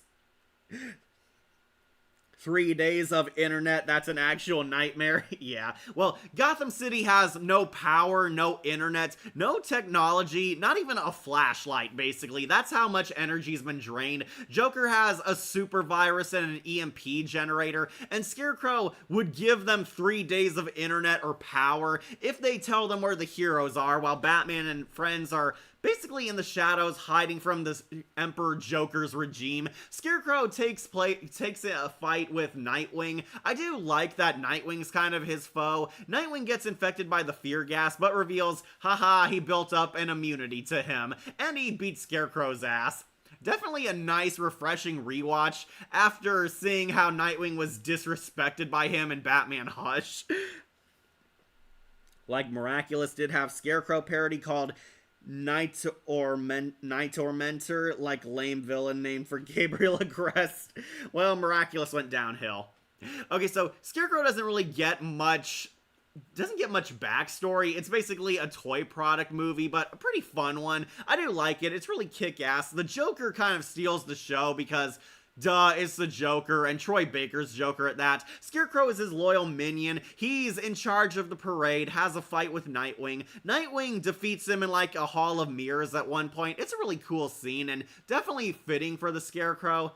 Yeah, I know, in Batman there's always a hall of mirrors scene. Really cool. Nightwing conquers his fears. They defeat the parade. It's implied Scarecrow has feelings for Silver Banshee. He like tries to hit on her at one point when they're being locked up, and yeah, it's kind of funny. Scarecrow and Silver Banshee would make an interesting romance. But yeah, Scarecrow gets defeated, the Joker is dethroned, but the Joker actually gets away, albeit comedically humiliated, and we're building him up for a future movie, which hasn't happened yet. Yeah, Silver Crow ship. Yeah, Silver Banshee and the Scarecrow. They would be an interesting couple, especially because they both like spreading fear, and they both look undead. Scarecrow looks like a zombie Scarecrow, while Silver Banshee is like a literal ghost. Also, Miraculous made a bully named Nelson, named after Nelson Nash from Batman Beyond. Ah, man. Guess Banshee and Scarecrow bonded from how they both dressed to scare people. Yeah, it's pretty funny. Silver Banshee was like performing a song during the Joker parade. Like his weapons are farm tools. Well, that fits for the Scarecrow. He is from a farm.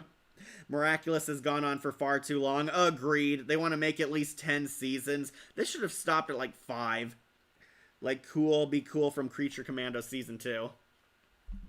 Okay, so Batman Unlimited Scarecrow, I think, is a pretty decent interpretation. He's just underutilized, which is why he's going on to need stuffing. This is a B-tier Scarecrow. Though, if I were a kid back in the day, I would totally buy an action figure of this Scarecrow because buff Scarecrow is underrated. Yeah, I'll put him on to high B-tier, need stuffing. Alright, got a lot of fan favorite Scarecrow left. Next, I think I should bump off the last underutilized Scarecrow. Batman Hush Scarecrow. Have a face full of fear. So I will put him onto low Scare Beast because I really love this design they gave Scarecrow. Scarecrow is one of the many minion villains who shows up in Batman Hush. Surprise, working under Hush.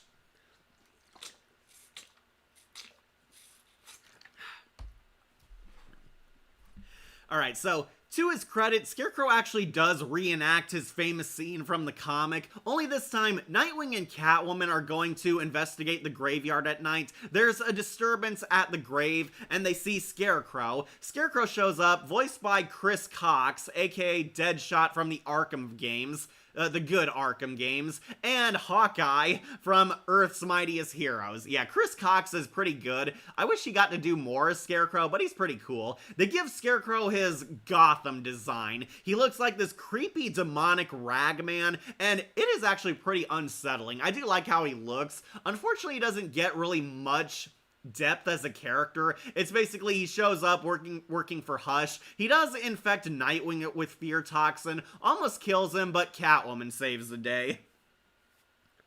Yeah, Chris Cox, Conan the Barbarian from MK1 remake, and the Terminator from Mortal Kombat 11. Was Miraculous Ladybug ever good as a show? It has potential, but I don't think it was ever a good show. I thought the first season was pretty good. Second season and third is where the problems started showing up. There were good episodes then, but then when we got to season 4, it was kind of unwatchable. Also, I saw Sergeant Rock in the Creature Commandos and G.I. Robots flashback. They finally referenced the DC Showcase. I wouldn't trust myself making a Scooby-Doo villain because I would make them jacked like the Scarecrow. and Rip Jagger and Batman's Soul of the Dragon. Okay, that was him. Okay, so Chris Cox does fine as Scarecrow, but once again, this is kind of a side villain. Scarecrow is not the star of the show. He shows up, almost kills Nightwing, so that's why he kind of wins points. Scarecrow shows up, gasses Nightwing, but Catwoman has nose plugs. What? How are you not afraid? Nose plugs. Have you smelled yourself lately? And Catwoman beats up Scarecrow. And I really like this matchup. Catwoman and Scarecrow are my two favorite villains, so seeing them combat each other, always my favorite moment of a Batman story. Loved Selina and Scarecrow fighting in Gotham, and I love them fighting in Batman Hush. This Scarecrow basically wins points because he does almost kill Nightwing. Though, to be fair, Nightwing is kind of cucked and downgraded in the New 52 movies.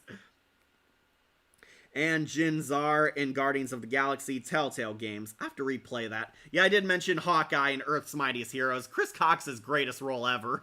But yeah, I do like him. He's really cool, very haunting. Actually does look like his comic interpretation, but they also mixed his Gotham look, which really looks superb in animation. Yeah, this Scarecrow, I'll put him on to A tier, but don't worry, he's going very low on A tier. Chris Cox's Scarecrow from Batman Hush is a scare beast. Alright, got a lot of pretty good Scarecrows, and a few bad ones. Alright, which one to do next? I think we should do Gotham Scarecrow. Yep, let's do it. Scarecrow from Gotham, who is going on to Masters of Fear. You know, I might actually put him up over Cillian Murphy because he got to do a lot more. So, Scarecrow sadly doesn't show up too often in Gotham, but when he does, he is pretty creepy. He is scary, he is unsettling, and ultra badass. So, in a bizarre twist, Scarecrow is not actually the lead villain of his debut episode.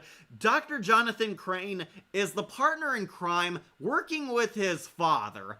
Scarecrow's father, Dr. Crane Sr., is actually the main villain of the debut episode.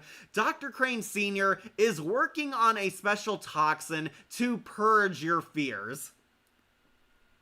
Charlie Tahan played him. Yeah, for the first few episodes, then he got replaced by a voice actor. Captain Atom and the Shining Knight in Justice League Unlimited. Female Scarecrow? You want that one next? Chris went from a Markman accurate villains to a Markman accurate hero to the Master of Fear. Yeah, he had a pretty interesting career. Was a bit worried, not gonna lie, since the villains in Gotham show are hit and miss, but they actually pulled off a pretty good Scarecrow. Hi, I'm here now. Hey, Miku. Okay, so, yeah, Scarecrow did show up in the first season, and oddly did not re-show until season 4. Yeah, they waited that long to bring him back. So, Dr. Crane is one of the villains in the first season of Gotham. He's a partner in crime working with his dad. I was kind of worried. Season 1 was definitely a worrisome era for Gotham fans because, well, we all wanted the show to be good, and Batman's villains were showing up as children for the first season. We see teenage Jonathan Crane, and he's being forced by his dad to help him create this toxin that will help purge fears from people. Because Dr. Crane's wife died, and he hates himself because he wasn't brave enough to kill her killer. He failed to save his wife, and he doesn't want to be fearful anymore. And he's like basically testing this on a lot of random people so he can give it to himself and his son to make them never feel fear again. And Dr. Crane's kind of the main villain. We find out there's a tragic backstory. Dr. Crane actually wanted to be the good guy, and his son is unintentionally being corrupted by guiding him down this violent path. Now, I was kind of worried because Jonathan Crane doesn't do much in the first season. He's a sidekick working for his evil dad. The dad actually is a pretty good character, but Dr. Crane eventually injects himself with a prototype of the Brave gas and tries to force it onto his son. His son, unfortunately, gets the opposite. His son gets the fear gas, and Jonathan Crane goes crazy. His dad dies in a shootout with the police because we see pretty much the problem with the Brave gas. He rushes Harvey Bullock and Commissioner Gordon trying to shoot them, and he's not afraid of getting shot by the cops, only to end up dead. He's shot by the cops. Yeah, this is why the brave gas does not work very well. Dr. Crane Sr. dies in a shootout with the police, and his son is taken to Arkham Asylum because he went crazy from the drug overdose, and in the twist ending, we see Dr. Crane's fantasizing his greatest fear, a Scarecrow. Yeah, we see a bad CGI Scarecrow demon looming over Kid Jonathan Crane and jumping him, implying that this is gonna form his Scarecrow identity. This would later be retconned in his return, but I think it was for the better.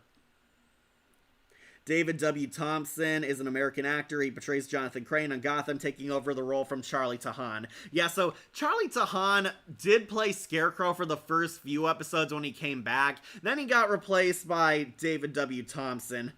He was Gecko in The Boys, and Ryan in Fear Street Part 1, 1994. Oh, he was, okay.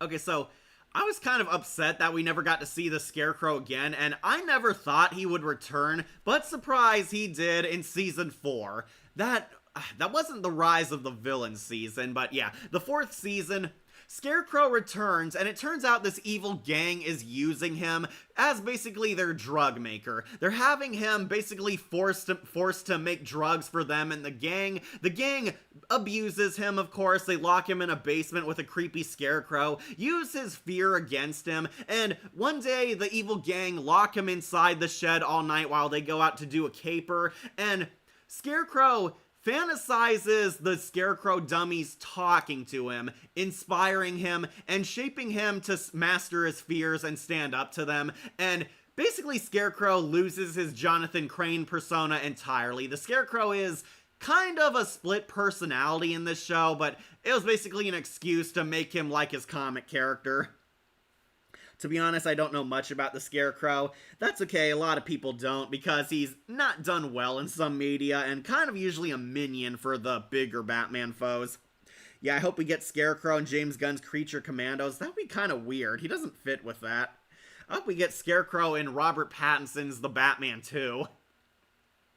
But yeah, Scarecrow basically is influenced by the drugs and seeing these Scarecrow dummies into becoming one of them. The gang, unsurprisingly, lose. Commissioner Gordon kills or captures most of them. One of the guys gets away and wants to force Scarecrow into helping him, but when he opens the door, we see Dr. Crane has left the building. Now, there's only Scarecrow, and he kills the guy by spraying him with fear toxin. One of the idiot bullies basically gets his comeuppance from this, and he goes insane while Scarecrow is now free and on the loose to terrorize Gotham. Scarecrow becomes a reoccurring threat, and I do really like him. He's really cool, really creepy. They do give him several redesigns. This is like the last one I believe he had, where he looks more like his comic character. They made him look like Arkham Asylum Scarecrow, then Arkham Knight Scarecrow. He, at one point in prison, makes a makeshift Scarecrow mask, and he looks like Sackhead Jason Voorhees. I actually did kind of like that design. Yeah, when he's in prison and his suit is confiscated, he looks like Friday the 13th Part 2 Jason. He wears like a sack head along with his prison uniform. I did kind of like that one, and it helped the studio hide the fact that Charlie Tahan didn't come back.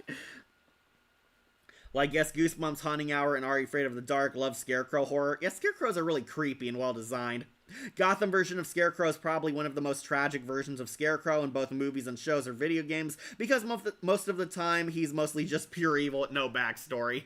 Yeah, that was kind of a problem. This one actually did get parts of his sympathetic side down. We do see the Scarecrow was abused. We do see he lost both his parents. His dad misguided him, failed to raise him right. Then he's abused by this evil gang profiting off his fear toxin. Then he finally kills the gang. He kills like one of the gang members at least. He escapes and he fully adopts his Scarecrow identity as his own. Scarecrow is no longer going to be fearful of the world. Unfortunately, Scarecrow did kind of end up becoming a minion working with other villains, namely Jerome / Jeremiah, who's pretty much the Joker. Yeah, once again, Scarecrow is a minion helping the Joker, along with the Mad Hatter and Harley Quinn, so it is a pretty funny reference to the Lego Batman. Like nothing beats Robert Englund's Scarecrow. We'll get there soon, Akira, we'll get there.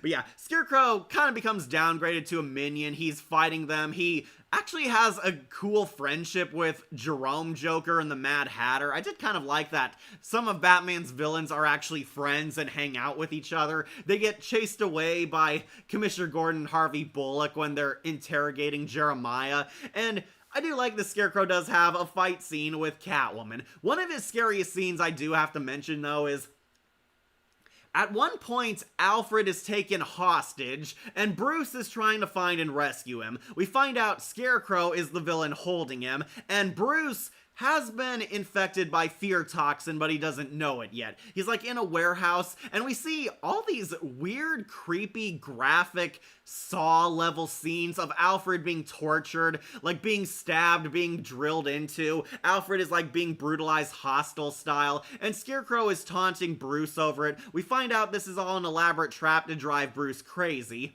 And Alfred is actually alive and fine. He witnesses Alfred went crazy and becomes the Joker. He's like slashing his own face like Heath Ledger. And Selina Kyle helps Bruce here, and we get a Catwoman versus Scarecrow fight. And I do really like this. Love Catwoman versus the Scarecrow because they're my two favorite villains.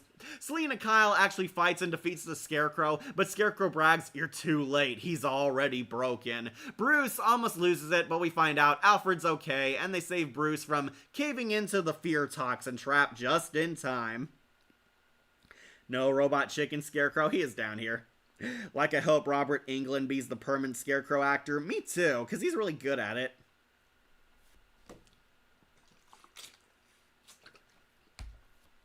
Okay, so the last time we see Scarecrow's plot relevant, he's in the No Man's Land season. Gotham is turned into a war zone, and all the villains are fighting for a piece of it. Scarecrow actually does have one of the gang. He's like a cult. He has like a cult. He's like a cult leader, has a cult of followers who worship him, want to help him spread fear, and the Scarecrow and his henchmen actually successfully invade the GCPD, which made him a very serious threat. I'm glad that even though Scarecrow was kind of out of focus, he was still a genuine badass and a threat to Gotham City, so yeah, he robs the GCPD, and Commissioner Gordon and Bullock eventually defeat him. They scare off his forces, get their supplies back, but Scarecrow manages to escape because, of course, we know he's gonna fight future Batman one day. But yeah, I do like this version of Scarecrow. He's going on to S tier. He is a master of fear. Yeah, we do have him. Robot Chicken Scarecrow. Yes, we do have Seth Green Scarecrow, who is going on to Masters of Fear. Love Robot Chicken, and this actually made me love the Scarecrow even more. Seth Green Scarecrow is kind of a dork. He's like the loser supervillain. We see the Legion of Doom from Super Friends are kind of core characters from the DC specials, and they oddly give Scarecrow a lot of focus. Like, Scarecrow is like all over there, and it's kind of funny because he's the outcast of the group. I love that the Legion of Doom has complaints where their headquarters, like where it's located, how Luthor runs things. Really entertaining stuff. Robert Englund played Scarecrow. Sheesh, first caused fears and dreams, now in real life, that's crazy. Yeah, we do have him. Like, I love season 2 of Creature Commandos got Medusa. Oh, she does come into it. Okay. Alright, so this is Robot Chicken Scarecrow. He's in every DC Robot Chicken special, and always funny. Seth Green really plays up the role. He hams it up. He cracks a lot of jokes. He's a Gilmore Girls fan. Wait, are you a Gilly? Gilly as charged. Really like him, and I like that Scarecrow has complaints going through the swamp because he wears like a really crappy costume.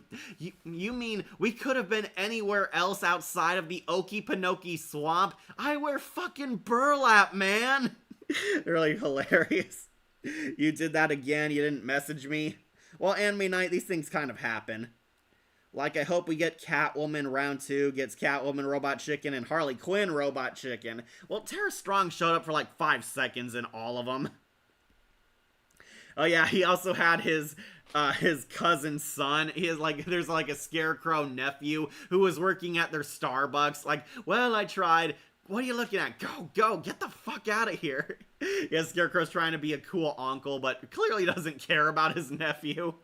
Really hilarious. And he goes to the nude beach. Oh yeah, ladies, did you ever want to see the supervillains, including the Scarecrow, get nude? Well, there's your wish come true. Like, all the guy villains want to go to the nude beach to pick up nude women, and Scarecrow is shy. He's uncomfortable, getting comfortable with his own skin and body because he wore the costume to hide himself. But yeah, Scarecrow joins in the nude beach, and really hilarious that it's not a nude beach.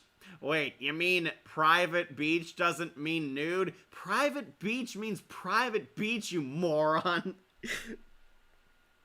I remembered how the new Batman Adventure Scarecrow design looks so creepy with the noose around his neck. Yeah, he's up here on S tier. He's third place so far, but that might change. So, when is the next tier list? Another Halloween theme? I will be doing one this weekend. Finally getting Wolfen on the action. We're gonna do regular shows, Terror Tales of the Park, and I plan to do Resident Alice movies. If you know what that means, get hyped. Wasted potential. Are we doing Scarecrow since it's spooky month? Exactly, Miku. We're doing Scarecrow because it's spooky season. Alright, I gotta use the restroom, but you guys cast your vote on who you want to see next. I'll be right back.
Alright, Cat's back, ready to spread some fear. Did you guys vote?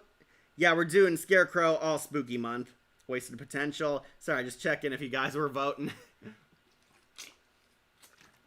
Okay, I guess I'll wrap up Robot Chicken Scarecrow. Yeah, he's hilarious. I like Scarecrow meets his alternate universe counterpart, and they're both Gilmore Girl fans. Really funny, and then the Riddler accidentally kills them, running them over. Yeah, Robot Chicken Scarecrow, absolutely hilarious. It's a funny sketch show. And of course, they did a marvelous job at portraying the Scarecrow as the odd kid in the group. He's going on Masters of Fear. Yeah, next tier list, we're gonna do Terror Tales from the Park and the Resident Alice movies, if you're curious. Yeah, get excited for that. Alright.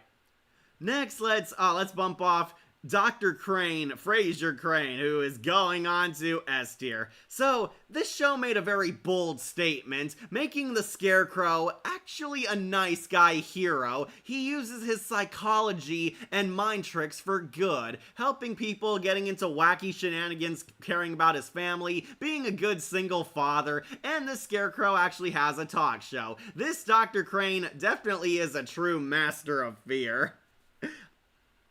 Yeah, but Kelsey Grammer would be much better as Beast than the Scarecrow. I know a lot of people might hate me because the heroic Scarecrow is on S tier, but you know, I thought he was a good character. Alright, so who do we want to do next? I guess let's finally talk about someone Akira wants to see. Let's talk about Robert Englund's Injustice Scarecrow, who, yeah, going on to S tier.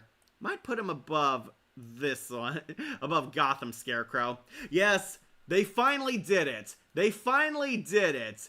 Robert Englund plays the Scarecrow. This is the Injustice 2 Scarecrow, which is kind of odd because the Injustice comic implied Jonathan Crane died, and even the movie showed he did die, but no, Scarecrow's somehow alive and in Injustice 2, played by Freddy Krueger himself, Robert Englund, and Yeah, I really like it. This Scarecrow is pretty badass. We do see the Scarecrow uses fear toxin to make himself seem like this giant hulking demonic abomination, kind of like Scare Beast, and Robert Englund knocks it out of the park.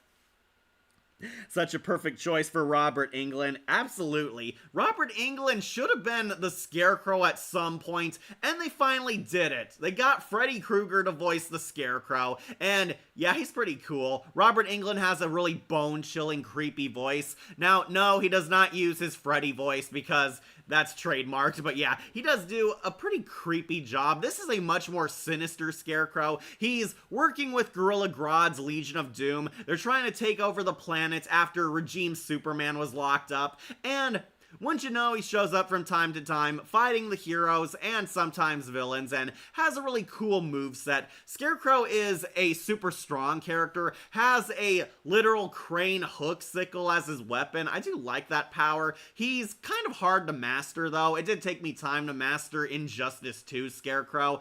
I'm much better at Catwoman, because as you know, I am a Catwoman simp, but Robert Englund Scarecrow, really dazzling. Loved him, loved his performance, loved the creepy illusions they give him. This was a badass Scarecrow you do not want to mess with. Like, put it this way, Scarecrow can actually take on Superman. That's how badass Injustice Scarecrow is. And we all love Robert Englund. Robert Englund always brings his A-game to even the crappiest roles ever, and his Scarecrow definitely was not crappy. This was a really cool Crow man. Robert Englund finally better role than the Howler from the Nightmare Room. Yeah, he had better roles in between there. He was also Anti-Pops. Robert played 2 villains with Nightmare as the theme. Yep, he did. Also, he has a super move of ripping the fabric of the universe. Yeah, that looks cool. It's supposed to resemble his Arkhamverse hallucinations because Injustice 1 implied at one point that it was set in the same universe as the Arkham Saga. This was later retcon, but yeah, basically Batman, the Arkham series, and Injustice share the same multiverse. And yeah, his illusions look kind of like the Scarecrow nightmares from Arkham Asylum. He turns giant, has that hole in the universe behind him, and can easily crush them. Weirdly, he looked like his Arkham Asylum self in Injustice 1, but whatever, multiverse. Like that is Harley Quinn's fear of the Joker. Yeah, she feared him coming back. Yeah, he made Harley Quinn fear the Joker. Yeah, he plays an illusion of the Joker coming back and terrorizing Harley Quinn in the Nightmare Carnival area. I wonder would the actual Freddy Krueger and Scarecrow would get along. Surprised they haven't had a crossover yet. That is kind of surprising. I guess because Freddy is owned by a different company, it hasn't happened. Unless a comic creator actually makes a good comic. His arcade ending was dark as hell too, pretty much putting the entire world in fear instantly. Yeah, after Scarecrow defeats Brainiac in his ending, he decides to spread fear throughout the universe, and is using Brainiac's tech to ensure that. Yeah, Scarecrow gets a bad guy wins ending. Again, this is kind of common for Mortal Kombat titles. But yeah, I do like him. Robert Englund, really creepy. I would say watch his cutscenes or his interactions, or especially his arcade ending, where Englund gets to flex his horror skills. Speaking of Robert, they're making an animated series of Nightmare on Elm Street, and Robert will voice Freddy. Are they? I heard that's a rumor, but I would be on board with it. I just haven't seen anything. I forgot about Crane's origin of him being a scarecrow. Well, Gotham did a pretty good job giving an interpretation of how Scarecrow started, though I would also recommend the Arkhamverse. But anyways, to wrap up, yeah, Robert Englund, definitely a master of fear. He is going up to S tier, though he may be challenged by later challengers approaching, but yeah, he's definitely a top tier Scarecrow. Alright, let's bump off Harley Quinn Scarecrow. Alright, I was actually really liking this Scarecrow, but they made the biggest mistake and killed him off. This Scarecrow going on to need stuffing. Yeah, Scarecrow is around only in the first season, and spoilers, he will not be returning. So, Scarecrow is basically the beta bitch to Joker's alpha bitch. In the world of Harley Quinn, being a supervillain is basically a job. All the villains love being villains. They basically kind of do it as their career, and Scarecrow is the gossip around the Legion of Doom. He likes talking trash. He likes talking about details about other villains and shenanigans going on. He likes to cook coffee. He hangs out with Bane and Joker. Scarecrow basically is kind of the Joker's right-hand man. He's the beta bitch to Joker's alpha bitch popular girl persona. He does everything the Joker commands. They have a villainous friendship. He helps the Joker take over Gotham City. Harley Quinn is trying to make a name for herself, trying to rise up as a strong, independent supervillain, and Scarecrow is there. We find out in a twist, Scarecrow and the Joker have hatched a scheme to take over Gotham City themselves, and they break apart Harley Quinn and Poison Ivy's relationship to enact this plan. Okay, expect Injustice movie killed the Scarecrow like lame. Yeah, that was lame, but the Flash's death was also lame. Also, speaking of Robert and Freddy, did you ever find the Nightmare TV series? You can find it on Google. Yeah, I looked it up, but I can't find it in, like, good quality or somewhere that has all the episodes. Okay, so Harley Quinn Scarecrow, I do find him kind of funny. He's interesting. I believe some Indian actor, Raul something, like, plays him. He has, like, this kind of gentleman charm while playing as the Scarecrow, acts like it's business as usual. What made him win some points is, near the end, we find out Scarecrow is basically enacting a hostile takeover of Gotham. Scarecrow abducts Poison Ivy and uses the chemicals in her, basically to help spread his fear gas and make a super bomb that will help hold the city hostage. He's working for the Joker. We see Poison Ivy's greatest fears, and it leads to a lot of funny scenes, honestly. Poison Ivy had a friendless background, had a father who didn't like her. They actually paid midgets to show up to Ivy's birthday party to simulate she had friends. Really twisted, but really hilarious. But yeah, this Scarecrow honestly is pretty cool. He actually gets into a high-speed chase with the Harley Quinn gang. They're gonna launch the fear toxin to destroy Gotham, but crash in the Gotham City lake. But Scarecrow actually survived this somehow. I honestly would have preferred they killed him off here instead of what we got later. But yeah, we get to the moment where he loses points. Scarecrow survives his crash, manages to infect Gotham City with a ton of mutagen and nuclear waste, and Joker, Scarecrow, and the Queen of Fables unite and successfully take over Gotham City, forcing Harley Quinn and Batman to team up to stop them. And Scarecrow actually does succeed. He's best friends with the Joker, and then we get to the scene that why he lost points and ended up down here in B tier.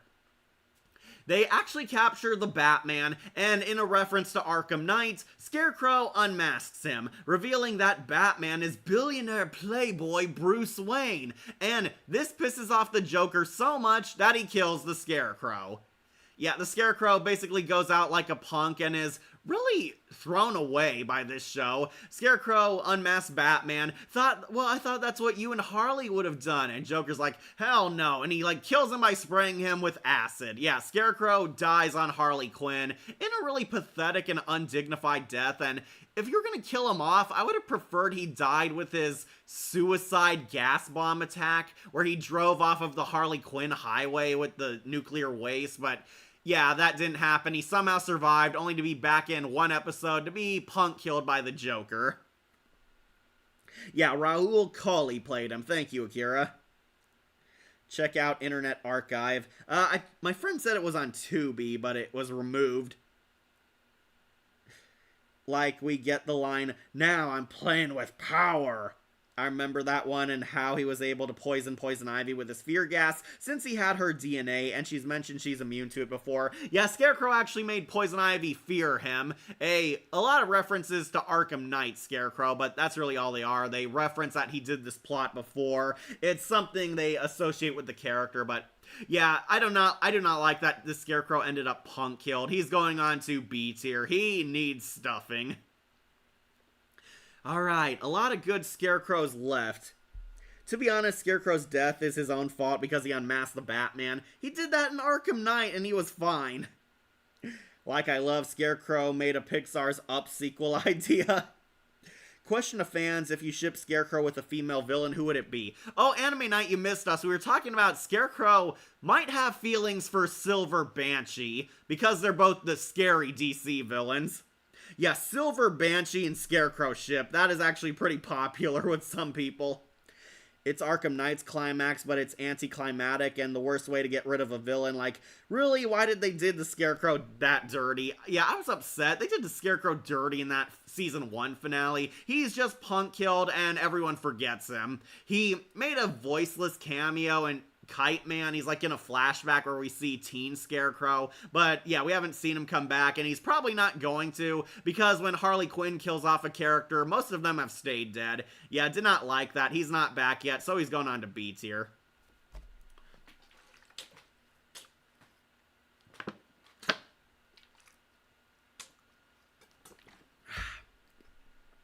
Oh, you want Vicky Vale next, huh? I thought he would end up with Scream Queen. Well, isn't Silver Banshee and Scream Queen kind of the same character? Yeah, Scream Queen was technically Silver Banshee on Brave and the Bold. It was just her under a different name because copyright sucks. Alright, so controversial pick, but I have Lady Arkham on this tier list because I think she's supposed to be the Telltale versus Scarecrow. Yes, Lady Arkham is on here, and I know some people in the comments or chat are going to point this out. Does she really count as the Scarecrow? Well, it's my tier list, and I'm going to do what I want, and honestly, she kind of was the stand-in for Scarecrow. We have Lady Arkham, aka Lady Scarecrow, who is going on to Masters of Fear. Don't worry, Robert Englund's still top dog, but I ended up kind of surprised how good this character ended up being. This is Lady Scarecrow, aka Lady Arkham, from Batman the Telltale series. And yes, we are counting her on this tier list. She's more or less the stand-in for Scarecrow. She wears this Stitch Punk-looking costume, wants to spread fear and chaos in Gotham City, and wants to break the Batman. Who that? Who's this Lady Arkham? She's kind of the stand-in for Scarecrow in Batman the Telltale series. She's the villain from the point-and-click Telltale games Batman. Aaron Yvette played her, but Steve Bloom played her mask voice. Yeah, so it's a twist that this is not Jonathan Crane, it's Vicky Vale. Vicky Vale is the pseudo-Scarecrow in the Telltale verse. So, Lady Arkham shows up as this mysterious protester trying to cause chaos and anarchy in Gotham City. Batman uncovers a conspiracy going on that there's this terrorist organization called the Children of Arkham who are terrorizing his town, and he's finding out that this terrorist cell is growing much more powerful, much more worse, and destroying everything, and finds out that their ringleader is this pseudo-Scarecrow character. Definitely an amazing main antagonist for the first Telltale Batman game. Well build up to the reveal in her dark backstory.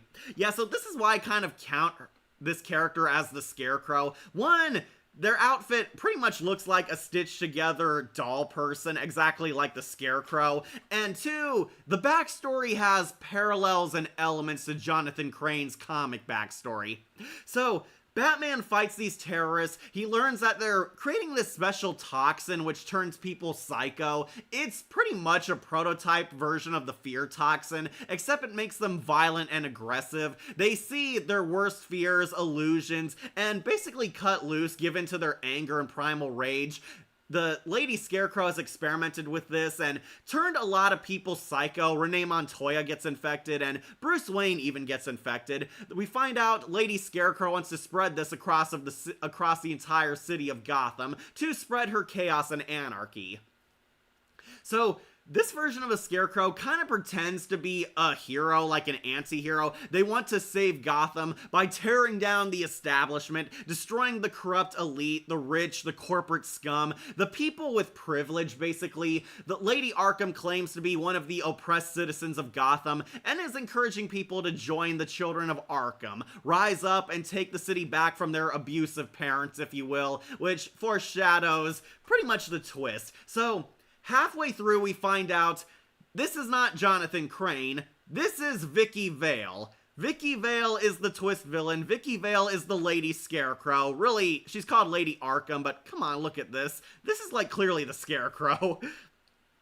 Yeah, Vicky Vale infects Bruce with the fear toxin, makes him go crazy, and he's committed to Arkham Asylum. We find out Vicky Vale was once one of the oppressed citizens of Gotham. As a child, she used to be Victoria Arkham. She's the child of Amadeus Arkham. Her parents were the heads of the Arkham establishment. She lived in the Arkham mansion. She used to be a privileged girl with a bright future and a happy, loving home. And then Thomas Wayne came into their lives and basically destroyed everything. He destroyed their happiness, took away her parents, and sent her to an abusive home after she was orphaned.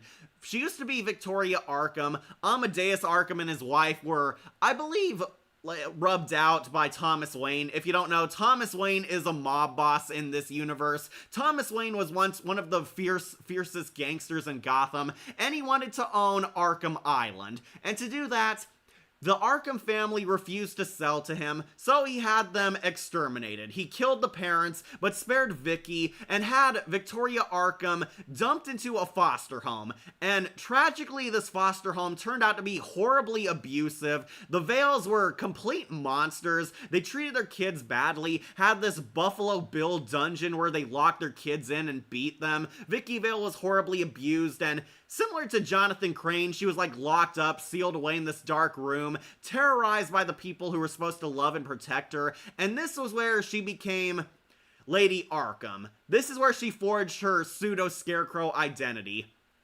Like, we see she has, like, drawings of her killing her parents. She has a doll that looks exactly like the Scarecrow. And Vicky vowed revenge on the people who did this to her. Vicky would grow up into Vicky Vale, the news reporter. She pretended to be a normal civilian, but was really the leader of this terrorist organization, the Children of Arkham, named after her tragedy. She united all these people who were basically abused by the system, like, had their lives ruined by Thomas Wayne, the corrupt politicians, the corrupt police officers, the mob, the people who don't care about them, and convinced them to rise up and destroy everything and bring Gotham to their world. Get revenge, basically, and all these people, including the Penguin, Blockbuster, and she hires Catwoman out to help her, basically launches a full-blown war against Gotham City, and even fights the Dark Knight.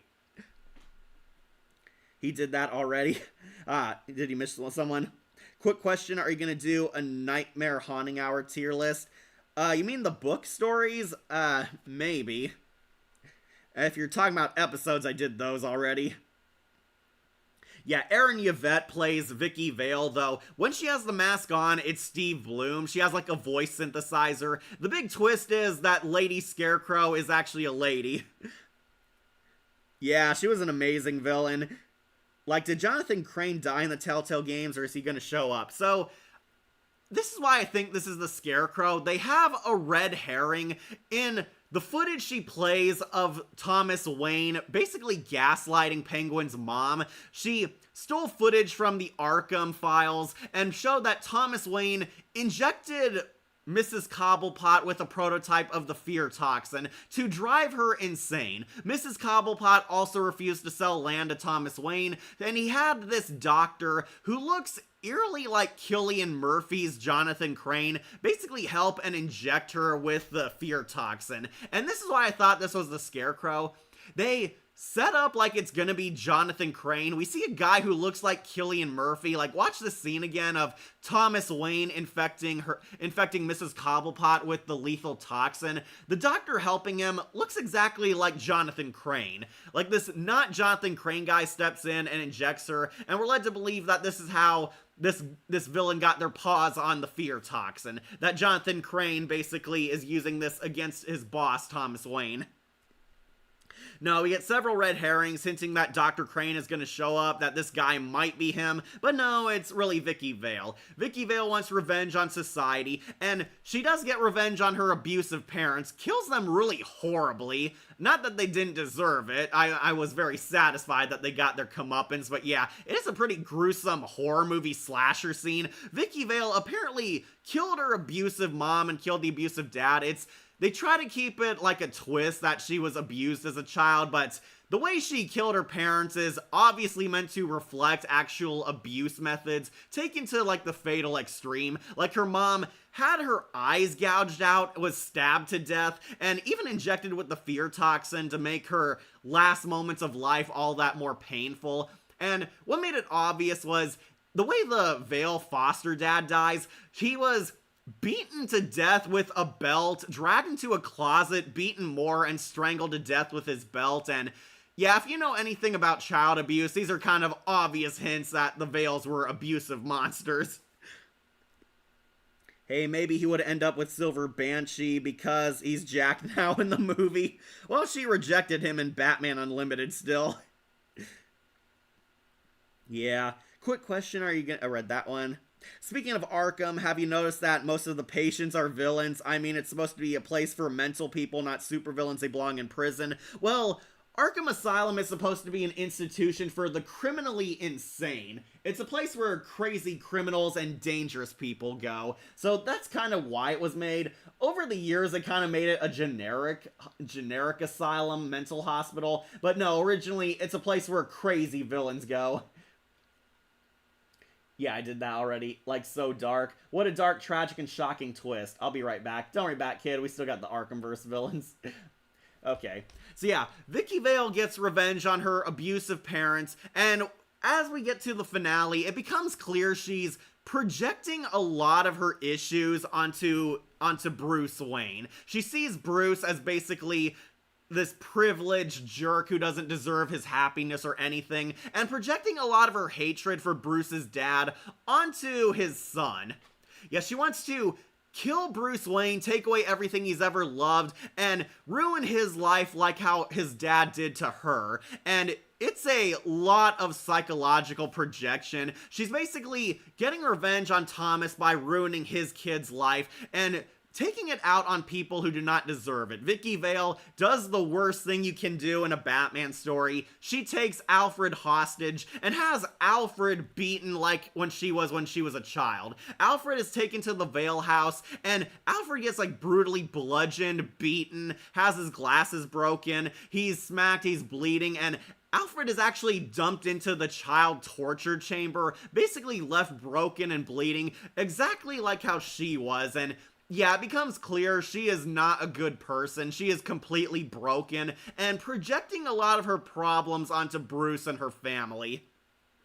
Yeah, this was definitely the most dramatic scene for me. Alfred is captured and tortured by the Scarecrow, but she's keeping Alfred alive because she wants to lure Bruce Wayne out. And ultimately, the finale episode, kind of disappointing what her endgame plan is, but it does lead to a kick-ass fight.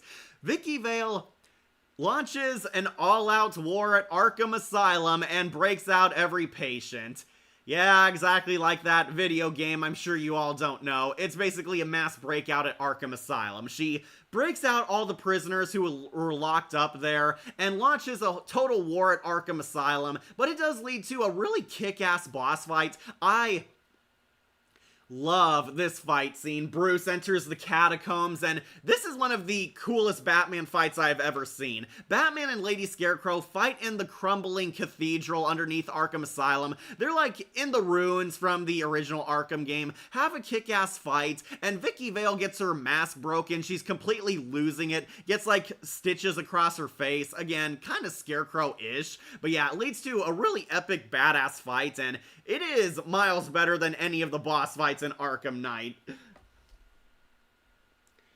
do you think Thomas would have changed now that he's a father? They do imply that the mother, Martha Wayne, was changing. Martha Wayne was also a gangster, but she was starting to change her tune once Bruce was brought into their world, brought into their life. Martha was actually completely on board with Thomas Wayne's gangster antics, but she was the first one who had a change of heart. We do see that Thomas Wayne did love Bruce and wanted to keep Bruce away from the business, but yeah, unfortunately Joe Chill came along and ruined those plans. Yeah, I think Thomas Wayne would have changed thanks to Bruce, but Bruce probably would have had to fight Thomas if he still became Batman. I think Vicky, she should have gone further with her abusive parents, but that's just me.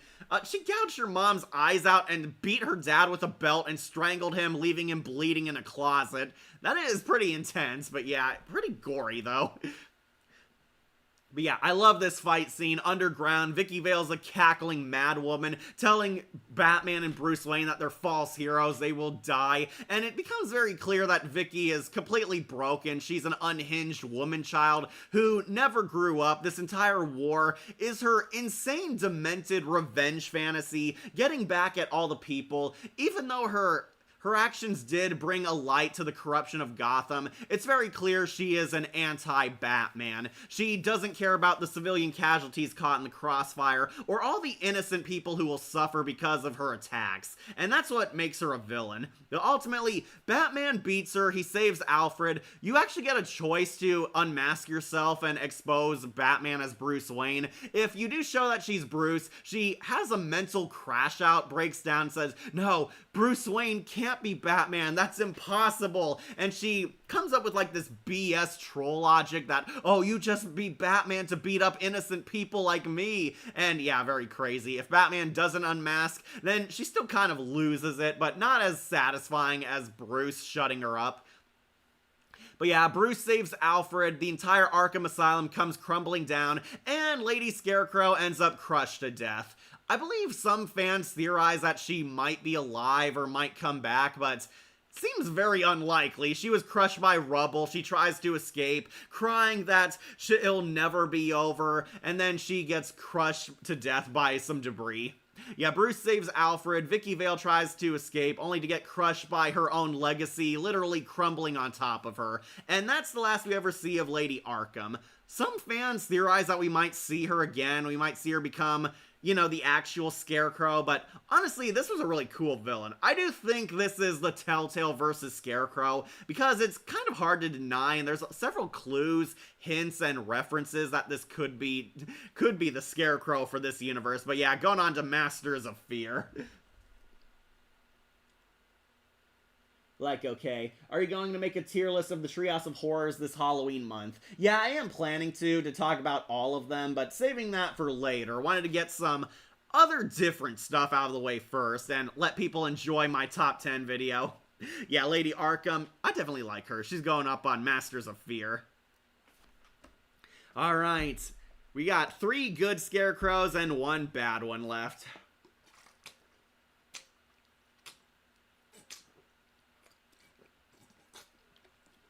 Sorry, gonna need all the water because I got a lot of hate for this one. Let's talk about Titan Scarecrow. Yes, Scarecrow was on Titans. Remember that? The Fuck Batman show? And unsurprisingly, this is the worst Scarecrow of all time. Yeah, I'm going there. Titan Scarecrow sucks. Like, holy cow, they butchered this character. This is like Joel Schumacher's Scarecrow. He is that bad. Alright, so if you guys don't know, Titans is a darker and edgier Teen Titans show. It was made basically as an apology for Teen Titans Go, and to win back fans who wanted a grittier, darker, edgier Teen Titans series. And in the 3rd and so far final season, Scarecrow is introduced as the twist villain.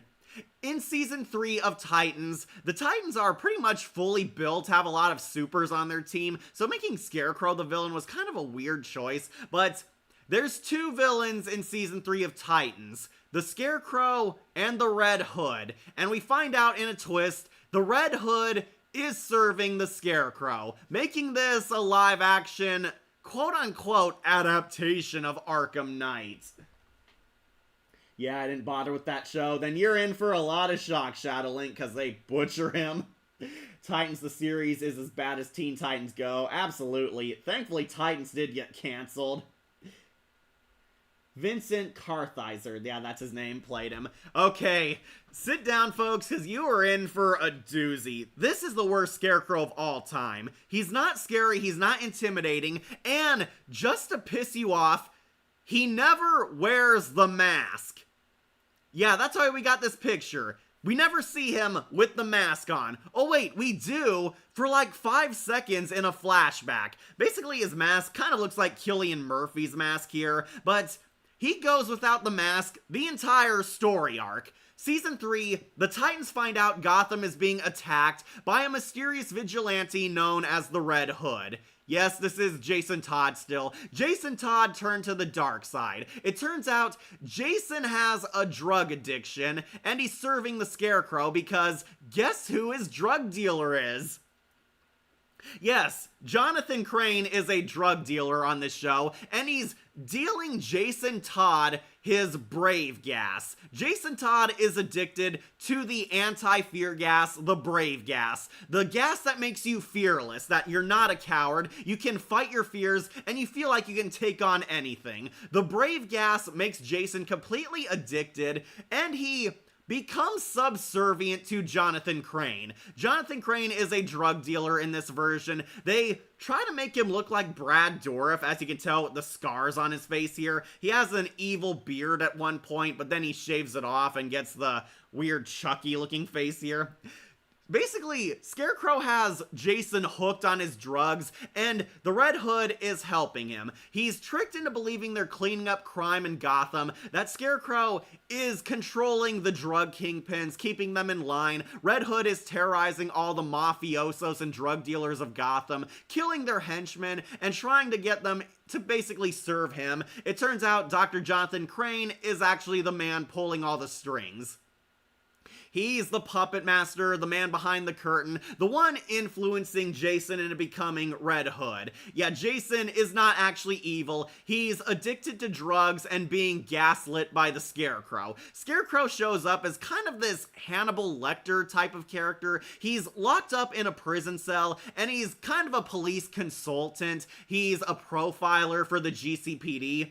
Jonathan Crane is kind of trying to be integrated back into society, show he's not crazy, and even helping the police track down other supervillains and killers. Yeah, basically this is a big fat ripoff of Hannibal and Silence of the Lambs 2. So the guy playing him tries to act like Mads Mikkelsen's Hannibal, but he does not do it well, and a lot of the scenes do not do him justice. Nothing against the actor, he tried, but he was given absolute crap.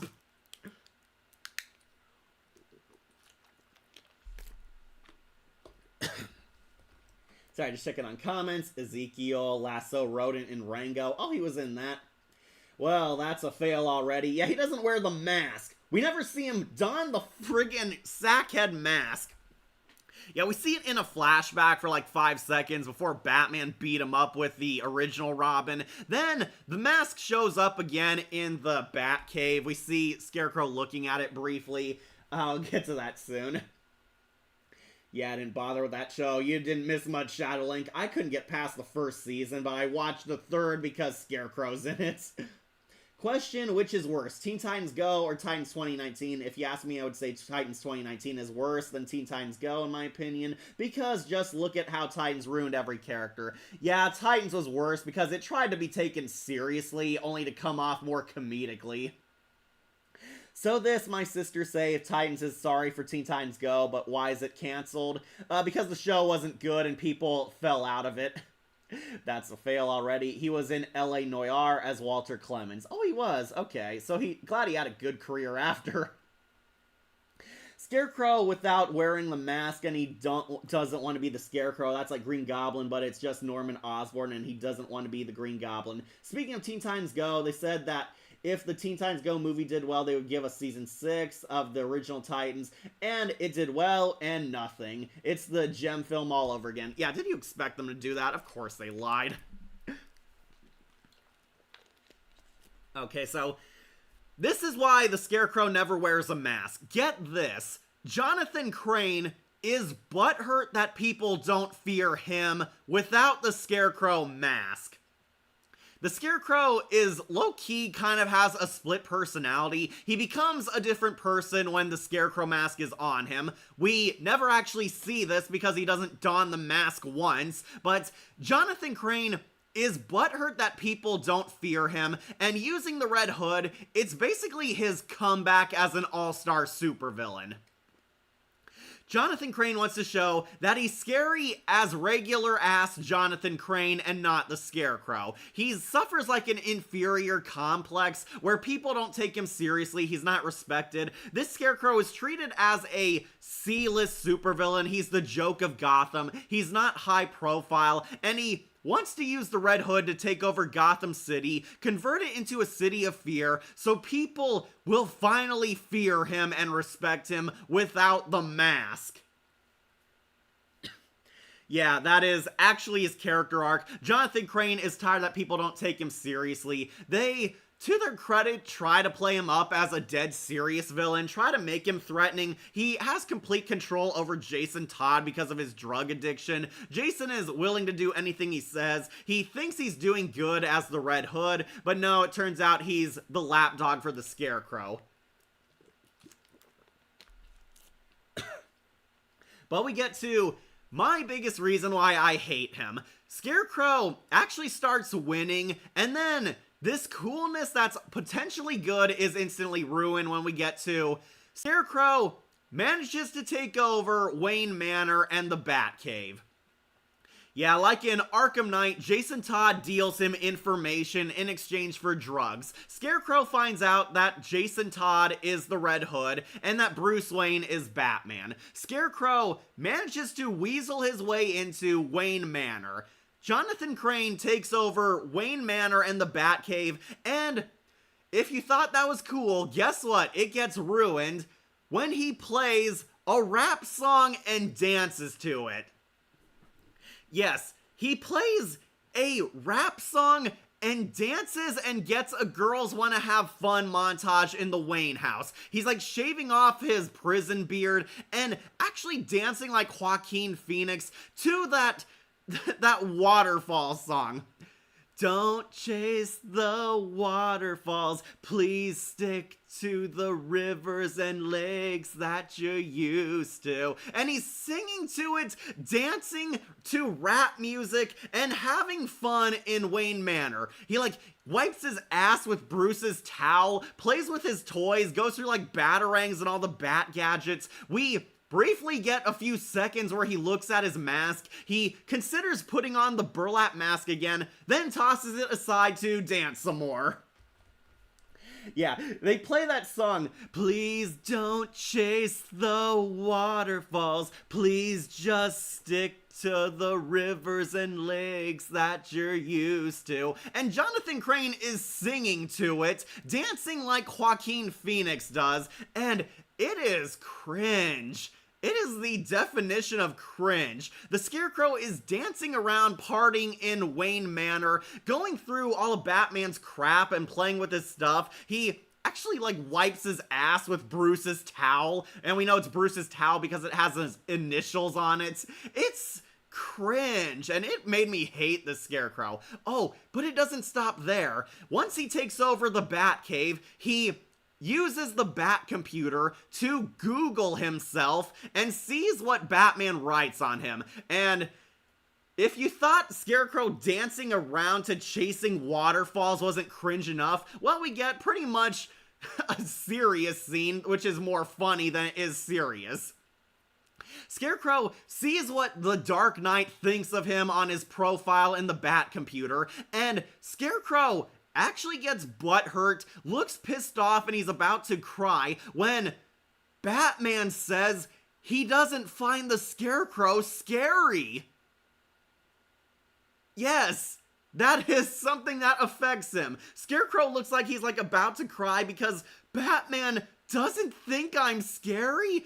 Bruce says that Batman is Batman says that Scarecrow is one of the lesser monsters and says that Scarecrow is nothing without his fear toxin, that he has a brutal personality as the Scarecrow, but Jonathan Crane himself is unintimidating. And Scarecrow actually gets so pissed off at this, looks like he's about to break down in tears, and very much hates the Batman. Batman doesn't think I'm scary? I'll show him I'm scary. And Batman's audio log is playing. It's really funny. Behind all the stern and fear toxin, deep down, he's really just a scared child crying for mommy and daddy. It'd be funny if it wasn't so pathetic. And I thought Venom going to have a rave or dancing with Mrs. Chan is cringe. Yeah, Scarecrow. Oh yeah, he also dances with Jason Todd at one point. Scarecrow acts like a dude bro around Jason Todd, and I did not expect these lines coming out of Scarecrow.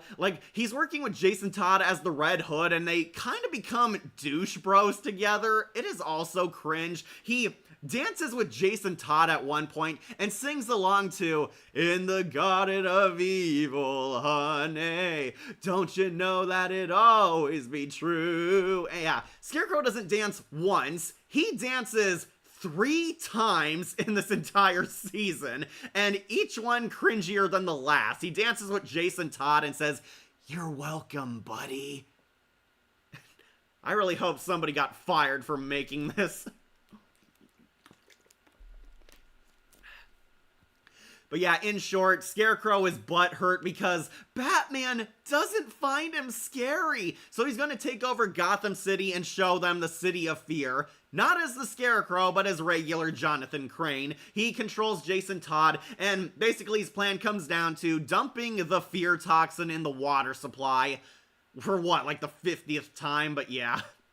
And even, I feel so sorry for this guy, because Scarecrow also has cringy lines in this too. He and Jason Todd become these weird douche bros buddying around, treating each other like total bros. And did you ever expect Scarecrow to say this? "Yo, J-Dog, what up? Come give Scarebro a hug. Come on, don't leave me hanging." Yes, those are actual dialogue the Scarecrow says. He's quoting songs and movies, acting like he's funky fresh and down with the kids, and it is just cringe. And I'm not joking, one that did make me laugh is that we see in the flashback when they get attacked, Scarecrow calls Robin, oh no, it's that little fucker. Yeah, Scarecrow calls Robin a little fucker. That is so surreal that I couldn't help but laugh at it. They did not understand what makes the Scarecrow scary. Yeah, so surprise, we find out Jason Todd is being controlled through the drugs and basically being forced into helping him with his Arkham Knight scheme, spreading the City of Fear. They convinced all the drug families to help back them up and take over Gotham City. They're attacking, but lo and behold, the Titans finally show up and use their superpowers to kick ass. Yeah, Scarecrow does not work as a final boss villain against the Teen Titans, especially when they have Kid Flash, Superboy, Starfire, Raven, and Crypto the Superdog. How Crypto alone can defeat Scarecrow and beat him like a ragdoll. That is how out of his depth he is. But yeah, they fight them, they break Jason Todd free, and Scarecrow's recaptured, and just to rub some salt in the wounds, Raven uses her mind rape powers she used on Dr. Light to scare the Scarecrow into a coma. Yeah, they reference that too. Raven uses her shadow form to mind rape Dr. Crane and turn him into a scared coward like Dr. Light was in that one good episode, Nevermore. And yeah, Scarecrow loses, he doesn't take over the city, he's defeated, and Jason Todd is not even the one who stands up to his abuser. Scarecrow's beaten and ironically scared and now mind-raped in Arkham Asylum. Yeah, worst Scarecrow ever. I gotta read the comments just to see what you guys thought of that. Yeah, so the guy playing him doesn't do a bad job. Unfortunately, he was given garbage to work with. It's like Arnold Schwarzenegger as Mr. Freeze. He could have been a great interpretation of this character, but just wasn't. Yeah, Scarecrow doesn't even don his mask. It'd be like writing Norman Osborn and he never becomes the Green Goblin or doesn't want to be. Well, that's what the new animated cartoon is writing. Like, the Titans made Starfire African-American then orange. Yeah, it was an excuse just to not paint someone orange. They wanted a black woman to have the dark skin of Starfire. It was a stupid choice. Just when did people think the Scarecrow was a joke? Like, what were the writers on? Gotham were smoking because what they were thinking? Like, no Monster Mash? Wow, that's jumping the shark. Yeah, Scarecrow sings and dances when he owns Wayne Manor in this. Yeah, he's actually singing too. Don't chase the waterfalls. Yeah, they play the whole song just to have him dance around. What? Why?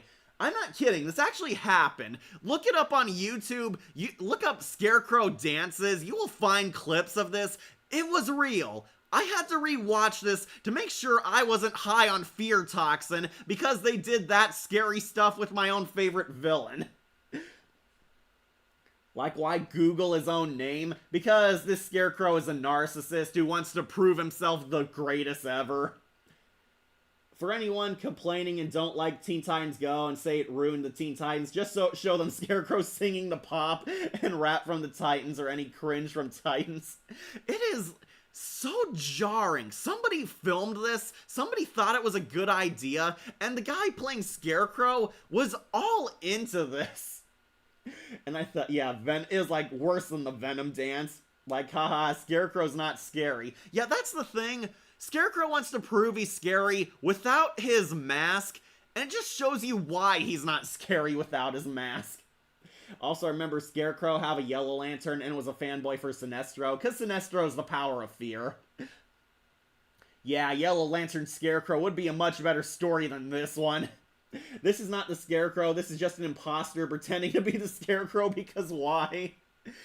Okay, so Titans wanted to make their show kind of like the Guardians of the Galaxy, having these James Gunn comedy moments, but it does not work for every DC character, and Scarecrow should definitely not be one of them. They want to have dark and serious moments mixed with some wacky James Gunn style humor like from Guardians of the Galaxy or his Suicide Squad movie, like seeing the characters just chill, hang out, party, and have a funny joke thrown in there at random for mood whiplash. The Scarecrow is not a character who should ever enact in that.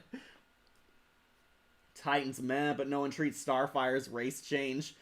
People don't want to be accused of being racist, but it was just dumb. This is not spooky, this is just pure cringe. Yeah. Yeah, seriously, save yourself time, like, look up a clip, type in Titan Scarecrow dancing, and it is cringe. You will find videos of this, and it was real. It really happened. Scarecrow dances and sings to pop and rap music, and he tries to, like, actually pretend he's a cool guy. At one point, he, like, looks like John Travolta. They try to make, like, a Pulp Fiction reference where he and Red Hood open up a case of flashing yellow.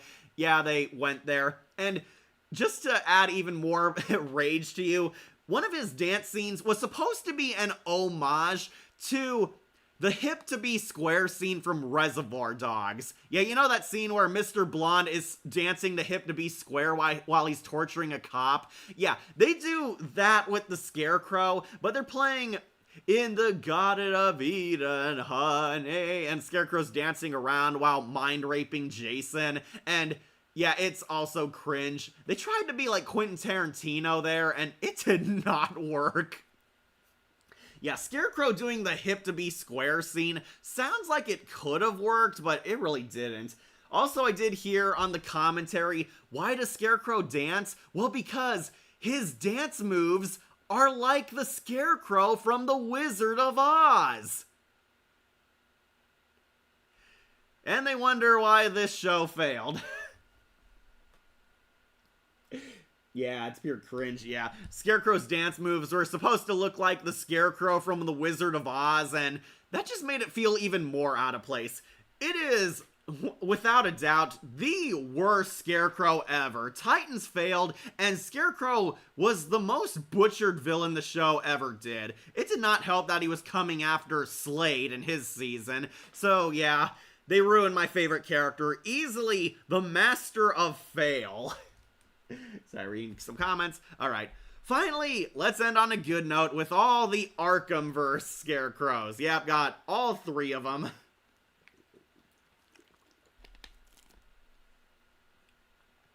Okay, so with that epic fail out of the way, let's conclude on the Scarecrows you've been waiting for: Arkham Asylum Scarecrow, Knight, and Shadow Scarecrow. Yeah, this is Arkham Shadow Scarecrow, for those of you who don't know of the prequel game. But we'll start with the first one, Dino Andrada Scarecrow, who is going on to Master of Fear. Yeah, I will have to put him above Robert Englund, because I love Arkham Asylum Scarecrow. This Scarecrow, awesome. He is cool, he is creepy, he acts like Freddy Krueger, has a syringe glove like Freddy Krueger. The nightmare levels are amazing. I love this, always have fun. Has those creepy bone-chilling skeleton henchmen, and Scarecrow has a lot of funny and creepy quotes in this. I will break you, Batman. Yeah, he stole that from Bane. What's the matter, Batman? Turning chicken? So Scarecrow shows up in the first third of the game. After the inmates escape from Arkham Asylum, you encounter Scarecrow in random moments in the game in between segments, and Batman accidentally gets hit with Scarecrow's fear toxin while riding an elevator, and encounters the Scarecrow in the morgue of the intensive treatment of the Arkham Asylum. And these are all scary, really creepy. Scarecrow is definitely an S-tier villain in the Arkhamverse. He's monstrous and possibly not insane, just evil. He also gets those interview tapes, which also are pretty creepy and add a lot more to his character. I'm back, but I'm hearing where I left off at 2 times speed to catch up. Okay, Bat-Kid, you missed us talk about Titan Scarecrow. Like Lego Dimensions made Batman think Wizard of Oz Scarecrow, DC Scarecrow. This version of Scarecrow feels like they were using cringe toxins rather than fear or brave toxins, because that dance, like, why? So bad. Why does the Scarecrow even more jacked than the previous Scarecrows? Well, they gave all of Batman villains a total badass makeover. All of Batman's villains look like straight up horror movie monsters, and I do think Scarecrow and, of course, Poison Ivy benefited the most from their reimaginings. This Scarecrow also looks kind of jacked, not as jacked as Monster Mayhem Scarecrow, but still pretty strong. He's got like a 6-pack and buff muscles. I do like that it's hard to tell if Scarecrow is even wearing a mask or that's his face. Gets even creepier in Arkham Knight, but yeah, his mask like moves perfectly well with him. Total comic booky design, but that's why I love it. So Batman basically encounters Scarecrow at random parts in the asylum. You fight him in the morgue. We see Bruce confronting the death of his parents in a lot of these, realizing that he's not so different from the monsters he fights. Dino Andrada, not a very famous voice actor. He was married, I believe, to the original Batgirl. He plays Scarecrow very well, like the raspy, cackling voice, has like this evil witch laugh to him, has a really high-pitched voice. John Noble definitely was scarier, but this guy, definitely underrated. You fight him in the Arkham Mansion then, you fight him like through the library, has that creepy Eye of Sauron level where if he spots you, he kills you instantly on the spot. You have to dodge Scarecrow's gaze, make your way through a lot of platforming. It is pretty fun and really visually stunning. But in the final showdown in Arkham Asylum, basically, you make it back to the main prison, you have to go to Killer Croc's lair, and one of the best moments of the game, they trick the gamer with Scarecrow's fear toxin, making you scared that your game crashed. Oh yeah, remember this? The game pretends to glitch out and crash, and you have to restart at the beginning. For those of you who don't know, this was back when Xbox systems were easily breakable and easily damaged, and a lot of people feared that, oh, the game was corrupted and broke down. Nope, It was a Scarecrow hallucination. Scarecrow doesn't just scare Batman, he scares you, the player. And you enter Joker's asylum where all the heroes and villains swap roles. Scarecrow shows up as the Doctor and they execute Batman, but not really. You're in the real final nightmare stage. Yeah, Dino Adrana played Yo-Yo Ma in JoJo Bizarre Adventures. Oh good, he's still getting work. Good for him. Yellow Keeper and Draggy and Go-Go Loser Ranger. I'll have to watch that. And now to end this tier list with the Arkham Scarecrow, great version to watch. Done over that cringe crow from earlier. A Scarecrow actor played a Power Ranger parody. Oh, pretty fun. And Poppin' Rice Krispies. Oh, he was in that. I did not know that. I think they would have made Mysterio darker like Scarecrow. They should have. But so far haven't. I know Far From Home tried with the hallucinations, but it was still a more lighthearted movie. At Monica the Savage Bear, if we get to Marvel Zombie Season 2, that is if everyone isn't dead, like it's funny. At Akira, what do you mean by that? If they were sorry, why was it only a kids' DC show for years and the choices made are a half-baked apology? I think it's more like he scares the computer it's in than the player. Yeah, but it's pretty much a fear gamers have. But yeah, basically the final showdown. Scarecrow is technically a boss, but you don't really fight him in his giant form. He sends waves of minions at you, you defeat him, and Scarecrow actually does try to drive Batman insane, but Batman's heroic willpower is too much. Impossible. How are you doing this? You've ingested enough toxin to drive 10 men insane. What are you? Why fight it, Batman? You're just as crazy as the rest of us. Yeah, I really love the quote. The Scarecrow, really quotable. I do like John Noble, but Dino Andrada has that really creepy voice. Unfortunately, Scarecrow kind of leaves the game abruptly. He runs away, is about to spread his fear toxin in the water supply. For what, like the 200th time? Yeah, he goes down to the sewers, but Scarecrow somehow doesn't know that this is Killer Croc's lair. Batman pursues him, and we're led to believe that Scarecrow died. Scarecrow goes down here, and when he's about to dump his toxin in the river to flood the water supply with fear, Killer Croc jumps him and tries to kill and eat him. Batman tried to save the Scarecrow, hits his shock collar, but the last we ever see, Scarecrow is screaming and crying as he's dragged into the water, and Scarecrow never shows up until a post-credits scene. Yeah, we're led to believe he died, but I did not think they would kill off the Scarecrow, especially because they did plan to have more games in the future. But yeah, Scarecrow disappears, we're led to believe he died, and then you fight the Killer Croc boss fight. However, in a post-credit scene, we see Scarecrow's hand rise from the water and grabbing the Titan box, where we wouldn't see Scarecrow again for years in the 4th game. And what was wrong about a Hispanic or even Asian Starfire, and why wasn't she orange? Because they wanted to use a black girl just to have her dark skinned already. They didn't want to pay for a paint job.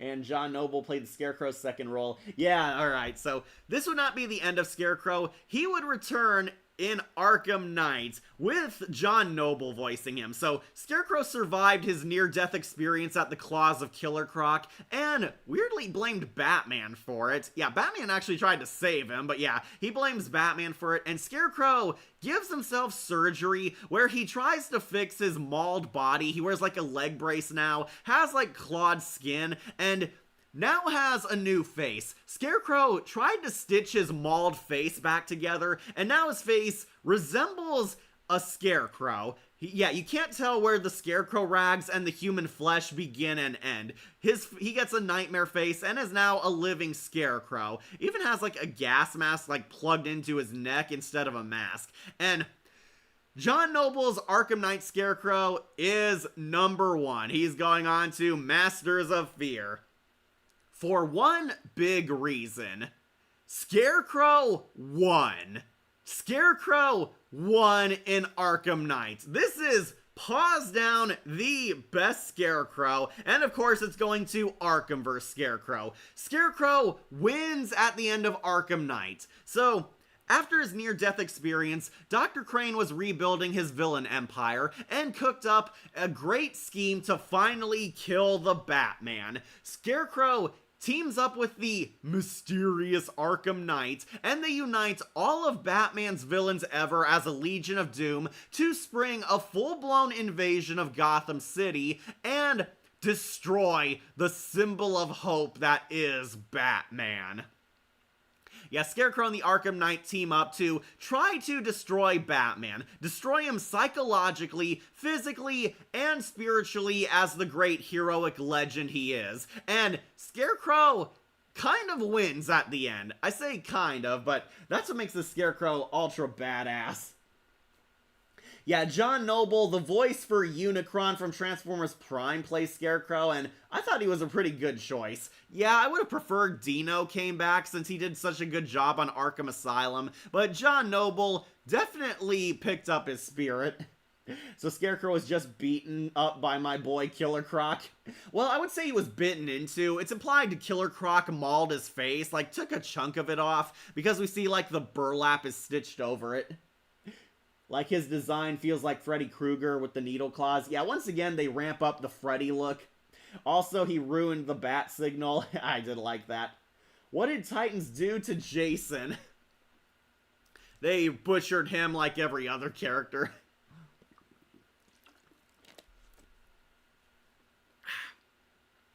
Okay, so Scarecrow enacts his ultimate villain plan to destroy Gotham City, spread the fear gas worldwide, and dethrone the Batman as a symbol of hope. Scarecrow doesn't want to just kill the Batman. He wants to destroy what he is, a hero. He wants to crush the hope of the citizens of Gotham, expose that Batman is not a legendary hero, he's just a man, just as mortal, pathetic, and weak as the rest of us, and that's his ultimate scheme. So, it is kind of backwards that the Arkham Knight wants Batman dead, but Scarecrow wants him to suffer, when wouldn't it be the other way around? Wouldn't Scarecrow want Batman dead and the Arkham Knight want Batman to suffer because of what he did to him? Yeah, spoilers, once again, Arkham Knight is Jason Todd, in a twist you can see coming a mile away. Yeah, nobody was fooled by this. Even if this is your first exposure to this character, it is not a well-kept secret.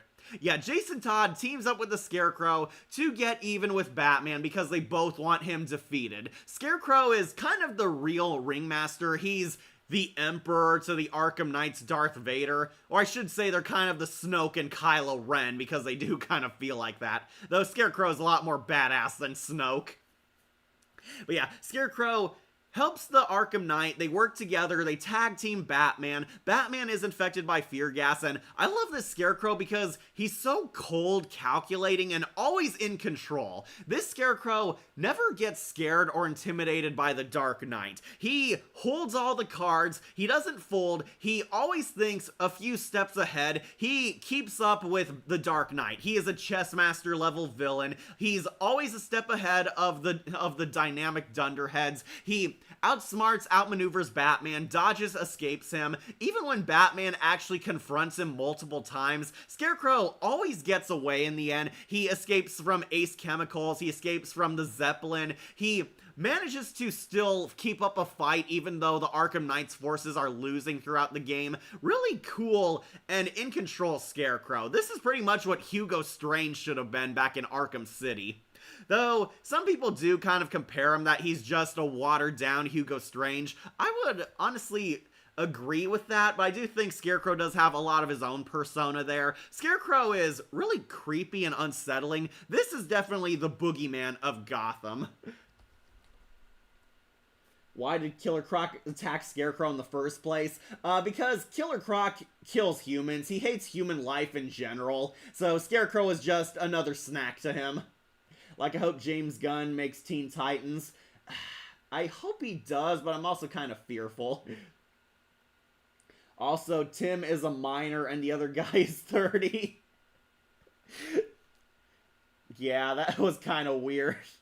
But, I don't know, they were just kind of bros. Yeah. Okay, so Scarecrow kind of lingers in the background. Batman is fighting the Arkham Knight for 90% of the game. Scarecrow doesn't step up until the grand finale. He almost kills Batgirl, but it turns out, no, Oracle is alive. She was being held hostage, and Batman saw a fear gas hallucination, which somehow the Scarecrow perfectly predicted and knew about. Yeah, Oracle, we're believed, was killed by the fear gas. She was overdosed and shoots herself. No, it was all a Scarecrow illusion, because of course it was. And not sure how, but apparently Scarecrow and the Arkham Knight knew exactly what Batman was seeing. I guess they're that powerful, but yeah. Oracle is alive, and he's forcing Commissioner Gordon to help him. They try to execute the Dark Knight, but the Dark Knight manages to get away. Scarecrow knocks Oracle off the roof and takes Jim Gordon with him for the final phase of his plan. Batman basically defeats the remainder of the Arkham Militia. I mean, you have the choice to do it, but yeah, basically he dethrones the entire Arkham Armada. But Scarecrow hatches his ultimate scheme. He returns to Arkham Asylum. It turns out this was his HQ all along. Commissioner Gordon and Robin are taken there because, in one of the dumbest decisions ever in the story, Batman locked Robin up in a cell because he didn't want him to stop him, because Batman is infected with the Were-Joker virus, and basically, it made it easier for Scarecrow to abduct him. Scarecrow takes Gordon and Robin as hostages, as bargaining chips, to lure Batman into his ultimate trap. And this is why this Scarecrow is top tier. He won. He captures the Batman and unmasks him live in front of a viewing audience on his TV. Yeah, Scarecrow hacked the public service announcements and is broadcasting Batman's defeat and unmasking, revealing that Batman is billionaire playboy Bruce Wayne. And yeah, Scarecrow won. That is an awesome victory. This is the first ever villain to publicly unmask the Dark Knight. Scarecrow won. He destroyed the legend of Batman. Don't worry, there still kind of is a bittersweet ending to this, but yeah. Scarecrow is bragging that it's over. You're no longer the spirit of hope to these people. Now they see you for the man you are. And Scarecrow is bragging, monologuing that he won, but unfortunately for him, the Were-Joker virus is kicking in around this point, and Bruce is slowly becoming like a Joker himself, and he mocks and taunts the Scarecrow, telling him he's not afraid, and this actually pisses him off and triggers him. I do like that Scarecrow is kind of defeated by his own undoing. Yeah, Scarecrow is like, why aren't you afraid? Why don't you fear me? Don't you see it's over? But Joker Bruce is like laughing at him, picking on him, telling him, oh, that he's not scared. Get ready for the encore. But Scarecrow injects the Were-Joker Bruce with more fear toxin to make him scared, but this accidentally ends up helping Batman overcome the Were-Joker virus and save the day. Yeah, Scarecrow ultimately defeated himself by unintentionally helping the Dark Knight. We see that trippy Silent Hill fight where you're in Bruce and the Joker's mind, and Bruce finally takes out the Clown Prince of Crime, kicks him out of his mind and locks him away for good, and it turns out overdosing on fear toxin helps cure your Were-Joker virus.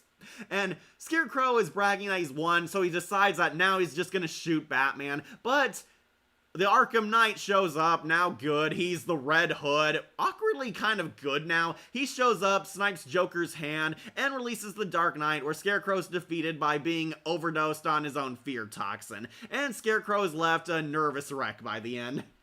That was funny that Commissioner Gordon punches him out while he's freaking.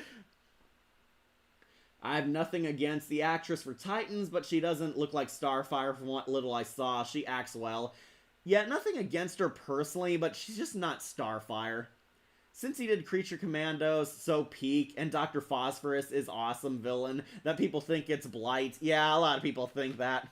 As usual, the Arkhamverse has a fantastic interpretations of a Batman character. This is easily my favorite Scarecrow, whether it's the one in Asylum or Knight. We do have one more, so Peak. So yeah, Arkham Knight Scarecrow, easily the number one because He did the impossible. He was the first Batman villain to successfully unmask and dethrone the Dark Knight. Scarecrow effectively won. True, he was defeated at the end, but Bruce's life was forever affected by this. Of course, Batman wins in the end. They lock up Scarecrow. Scarecrow ends his story driven completely mad by his own fear gas, and now he's ironically scared of everything. And he's locked up for good. Then Bruce activates the Nightfall Protocol, becomes Ghost Batman, and then we lead to that crappy sequel that did not happen, Kill the Justice League. But yeah, he's going on to S tier. This might be the #1 Scarecrow. I think all the Arkhamverse Scarecrows easily #1, because Arkhamverse did a lot of great interpretations of Batman villains, and this one easily went down as my favorite depiction of the Master of Fear. Unfortunately, we do have one more Arkham Shadow Scarecrow. Yeah, he was so peak. Like, Scarecrow's design could be, if he wasn't Batman Ninja, could be like an Upper Moon from Demon Slayer mixed with Kakashi Genjutsu power using smoke fear bombs. That would be cool. Yeah, Scarecrow, he almost killed Poison Ivy. Technically, she sacrificed herself to destroy the fear gas bomb, the Cloudburst. But yeah, Scarecrow did inadvertently kill her too. Alright, let's end this on one last high note. Arkham Shadow Scarecrow. Yes, this is Jonathan Crane pre-villain origin, and big surprise, he's going with his Arkhamverse buddies onto S tier. I'll put him down low because tragically we never see him adopt the full Scarecrow look. This is his medical gas mask, which unsurprisingly kind of resembles his Scarecrow mask he would use years later. So, Arkham Shadow is the sequel to Arkham Origins. It's technically a prequel to Arkham Asylum, but we see Jonathan Crane finally without the mask, pre-supervillain career as the corrupt doctor at Blackgate Prison. So, Arkham Shadows, Bruce Wayne goes undercover, infiltrating Blackgate Prison under his Matches Malone persona, and we meet Jonathan Crane, who is a professional rival to Dr. Quinzel. Yeah, it is kind of funny looking back that Dr. Crane and Dr. Quinzel are both the head psychiatrists at Blackgate, and neither of them like each other. Dr. Crane is kind of this sleazy, underhanded, narcissistic douchebag who sees the inmates as kind of test subjects. A lot of blatant foreshadowing that he's going to become the Scarecrow, but he does a pretty good job. Though, this might surprise a lot of you, the Scarecrow is voiced by Frodo Baggins, Elijah Wood. Yeah, Elijah Wood voices the younger Scarecrow. Honestly, I did not see that coming, and not my ideal choice for the Master of Fear, but yeah, Frodo plays the Scarecrow in this game, and honestly, he does pretty good. I would have wanted Dino Andrada, but unfortunately he didn't come back, but he does kind of sound like you'd expect. Jonathan Crane is the corrupt prison doctor here, and as you'd expect, he's running illegal human test subjects, testing out his fear gas product. Ironically, this Scarecrow actually tried to be a good guy before running into Batman and going down the path of villain. Yeah, Elijah Wood plays the Scarecrow. It's kind of funny. Frodo plays the Scarecrow. The Scarecrow killed Poison Ivy, only technically.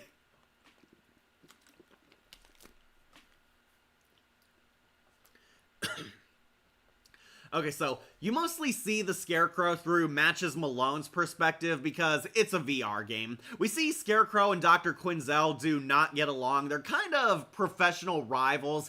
Crane is trying to help people confront their fears, while Dr. Quinzel is caring and compassionate, wants to help them feel safe, wants to help them feel like they're ready to confront their problems, and it puts them at complete odds. Through Dr. Crane, we learn about the Shadow.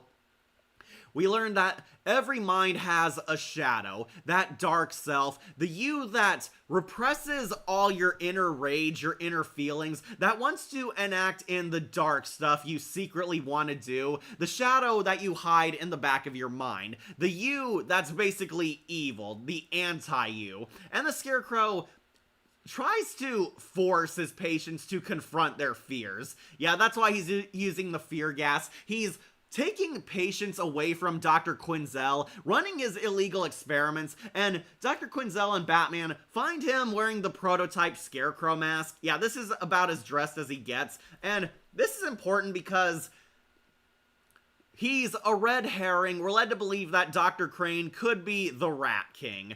Yeah, the real villain of the game is the Rat King, while Dr. Crane is kind of the secondary antagonist. He is a pretty huge threat, he is a dead serious foe, and he is very prominent in the story, but no, he's used as a red herring. We're led to believe he's the Rat King, because the Rat King and Scarecrow both have the exact same gas mask. It looks like it could be him. Dr. Quinzel thinks Scarecrow is evil. Jonathan Crane essentially gets Quinzel fired. He frames her, blames her for basically the faulty therapy happening at Blackgate, and yes, this is why we see Dr. Quinzel transferring to Arkham Asylum, because Dr. Crane kind of ruined her career. He was her supervisor, made her seem like she was a bad doctor, and he had her fired from Blackgate, and that's how she goes from working at Blackgate to working at Arkham Asylum. See, we finally fixed that plot hole.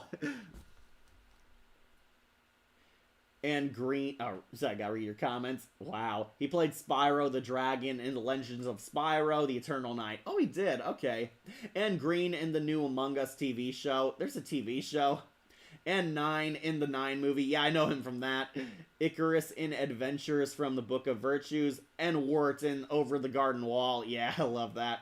I mean, technically, that's two Lord of the Rings voice actors that did Scarecrow. John Noble was Denethor in Return of the King, after all. That's right, he was. That was a lot more funnier as Denethor.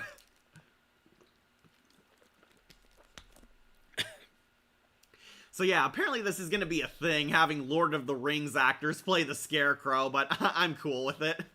Okay, so he gets exposed by Dr. Quinzel and Batman, and he does have a really cool boss fight. Scarecrow manages to infect the Dark Knight with his fear toxin and makes him confront his shadow. We see Shadow Batman, a really cool boss fight, basically an evil Batman who wants the Dark Knight to cut loose and kill villains, to get their hands dirty, do what must be done by any means necessary, and convince the Dark Knight that he's weak and has to apply killing into his arsenal. And as Batman beats up the Shadow Batman, we just see he turns into Jonathan Crane under the illusion power of the fear toxin. Batman, of course, wins. He beats the boss fight, and Dr. Crane is completely depowered, exposed, and revealed to be a bad doctor. Batman defeats him, but finds out the truth. He is not the Rat King. And we do see, if you stick around longer, Jonathan Crane feels fear for the very first time. Apparently he's never been afraid his entire life, and he feels terrified and loves this feeling. He wants to study the emotion of fear. Like, Jonathan Crane has a total breakdown, and it's implied he's on the path of becoming Scarecrow. But Batman foils his operation, Harley Quinn shuts down his illegal operations, but this would not be the end of Dr. Crane. So, after a lot of series of crazy events, Matches Malone ends up in court. They believe he's working with the rats, he's a part of a conspiracy, and he killed this missing cop. He's on trial, and Dr. Crane reappears. He's the doctor at the trial, and he's supposed to give a diagnosis on I'm basically the one giving their story. He's like giving the background on the client, and he's there, and Dr. Crane realizes that Matches Malone knows about his human experimentation and tries to drive him insane with his prototype fear toxin. Dr. Crane pretends that he's giving him this special medical device to help him breathe, but no, it's actually his fear toxin, and they get into a scuffle. Batman knocks it out of his hands, and it accidentally burns Harvey Dent's face. Yeah, apparently fear toxin has acid mixed into it, but yeah, he tries to pretend he's giving him medical treatment, but Bruce knows what it really is, and Matches Malone slaps it out of him, and it burns Harvey Dent, and that's how he got his scars. Bruce and the Scarecrow accidentally create Two-Face.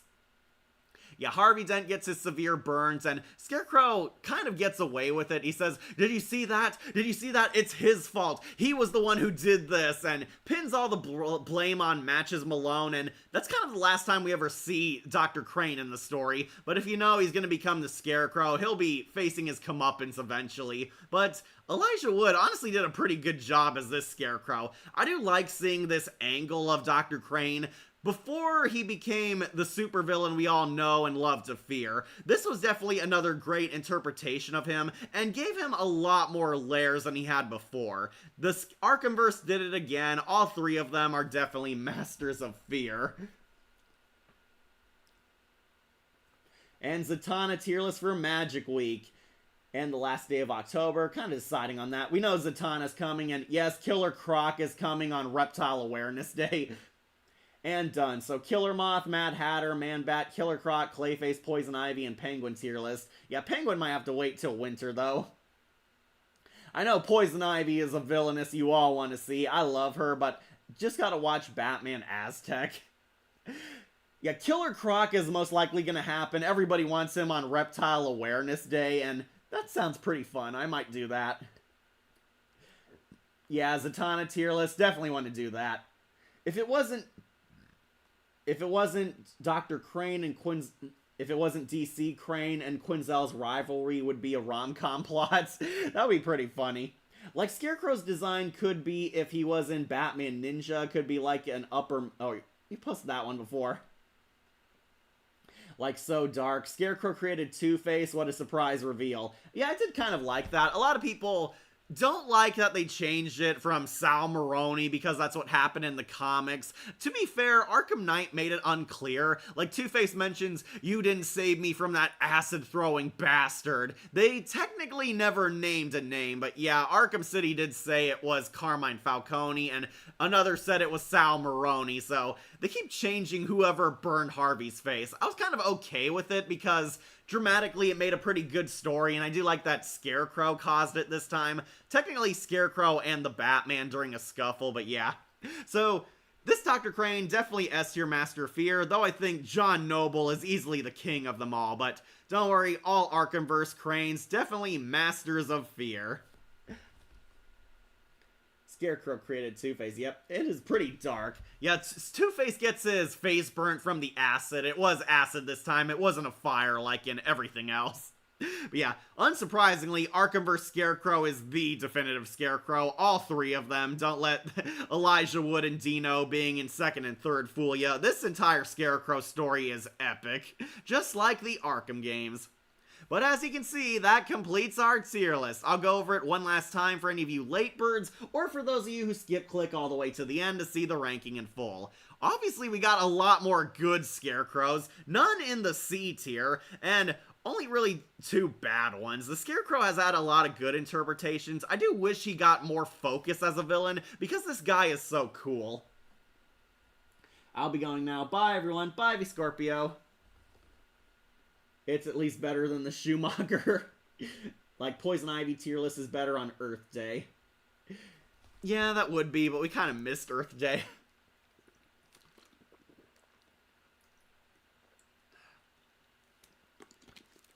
Alright, so let's go over this tier list one last time for any of you late birds or those of you showing up late. Obviously a lot of good Scarecrows on here. I really love this villain and haven't found too many bad designs, but let's get them out of the way.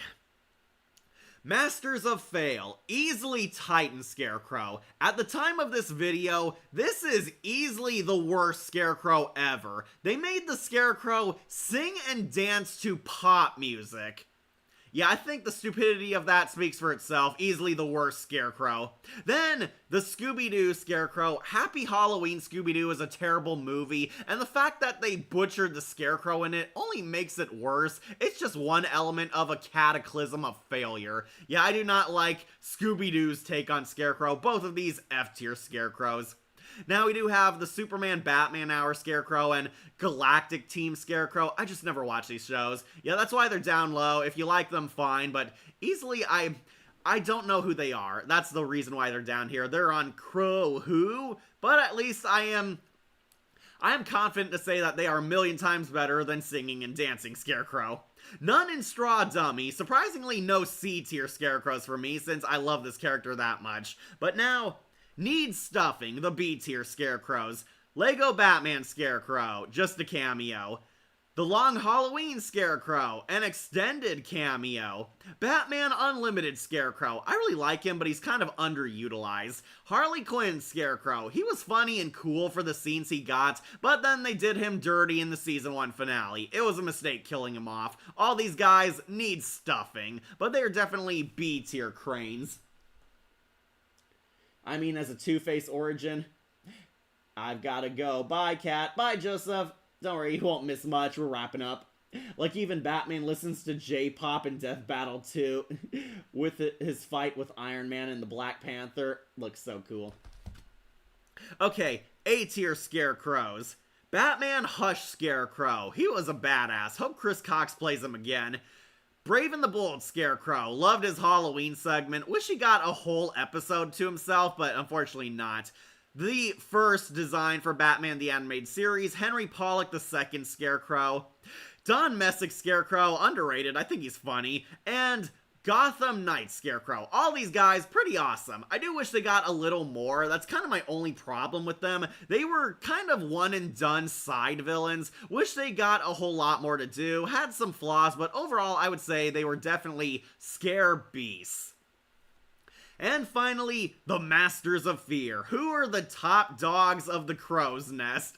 Fraser Crane. Yep, the one good Dr. Crane. He is a funny character. He is awesome. He's a master. Robot Chicken Scarecrow. Yeah, I like him. He's funny. That's really about it. Funny comedic Scarecrow. Seth Green should do a lot more with this guy. Batman vs. TMNT Scarecrow. Yeah, he's awesome. I think he had one of the greatest mutations, turning into a fear-spreading crow man. That is an awesome mutation. And he fought Batman and Leonardo. That made him instantly awesome. Lego Batman Scarecrow. Yeah, I love the Lego Batman game, and unsurprisingly, he's fun to play as. Hope Kakashi voices Scarecrow again. The reimagined Jeffrey Combs Scarecrow. Yeah, this one was awesome. He killed Batgirl. Not really, but still an awesome moment for him. This was one of the greatest designs for Scarecrow ever, and to this day is still horrifying. Cillian Murphy's Nolanverse Scarecrow. Yep, he's awesome, he's bone-chilling, he's creepy. I wish he got the full outfit, which is why he's down low, but overall I would say underrated as the Scarecrow. This was great as usual. Perfect time to talk about this excellent psychological villain Scarecrow. Thank you, Shadowling. Looks so cool. Like, Scarecrow is better with the nightmarish designs. Absolutely. Speaking of which, Lady Scarecrow. Yeah, I know it's Lady Arkham, but screw it. I'm counting her as a Scarecrow. Awesome antagonist. Loved her in the first Batman Telltale series. Loved her story. Loved her performance. And loved the tragedy behind her. Yet she was still a pretty badass character. I will count her as the Scarecrow for this tier list because she deserves a lot more praise. Then Gotham Scarecrow. I was afraid they would bungle this character, but nope, they actually did a pretty good job. Really love him, a love letter to everything Scarecrow, from the Nolan movies, the animated series, to even the Arkham games. Gotham definitely did justice to this villain. Robert Englund Scarecrow, of course he was going to be up here. It's Freddy Krueger voices the Scarecrow, and Injustice made him badass buff Scarecrow. Of course he was going to make it this high, he is awesome. And up top in the Masters of Fear is, unsurprisingly, the Arkhamverse Scarecrow. Yeah, I love them all. Love Dr. Crane Elijah Wood from Arkham Shadow. Love the Arkham Asylum Scarecrow especially. He had fun levels. But John Noble Scarecrow definitely takes the cake as the best one because he was the Scarecrow who defeated and unmasked the Dark Knight. Arkhamverse Scarecrow is easily the master of fear. So got that. John Noble Scarecrow, technically all the Arkham Scarecrows, they're number one. And the worst one is Singing and Dancing Scarecrow at dead last. So take one last snapshot of the tier list. Hope you can see them all. I had a lot of fun doing this. It was enjoyable. I love the Scarecrow, one of my favorite villains ever. And I think we had a lot of fantastic interpretations of this character. See you all later. Until next time, try not to be afraid. Yeah, it's so cool. Like, Scarecrow is better with the nightmarish design. Absolutely. And I hope Keith Silverstein plays the Scarecrow. Yeah, he would be pretty good, honestly. I think Keith could do it. But yeah, he'll do better than Titan Scarecrow for sure. So I got that. Titan Scarecrow sucks. Arkham vs. Scarecrow, unsurprisingly, the best interpretation of the Crow Man. Thank you all for joining me on this tier list. As you can see, got a lot more good than bad this time. Unfortunately, it's not going to stay that way on my next tier list when we do the Resident Alice movies, or possibly the Terror Tales from the Park. Those are the next two likely coming up. Whichever happens first, happens first. Yeah, I do have a lot of horror-themed tier lists planned. The next two will be the Resident Alice movies or regular shows Terror Tales from the Park. I want to get Wolf in on that one. Next video, I did do a Tales from the Dark Side video. That's on Patreon right now. Go check it out. Have one last Halloween special planned, hoping to get it done soon. But yeah, that's what's in store for the future. But looking forward to these tier lists. I know a lot of people love them, and I really love them, as you can tell. Scarecrow's one of my favorite villains, and had a lot more good than bad interpretations. But I should probably set you guys free now, like a crow off into the night. So, thank you all for joining us. I'll set you guys free. What is Resident Alice? Who is Resident Alice? Well, you'll have to tune in next time. I found Robert Englund Riddler as an interesting concept. Me too, he was pretty good. Alright, gotta wrap up, guys. I'll set you guys free. When we get to the Resident Alice tier list, you'll know exactly what I'm talking about. But for now, let's go. Remember to like, comment, share, and subscribe, or just tune in for more Sorry, lost my speech. For more videos posted here on Wolf Entertainment. I'm your host, Catastrophe, and I'll see you all on the next one. Same cat time, same cat channel.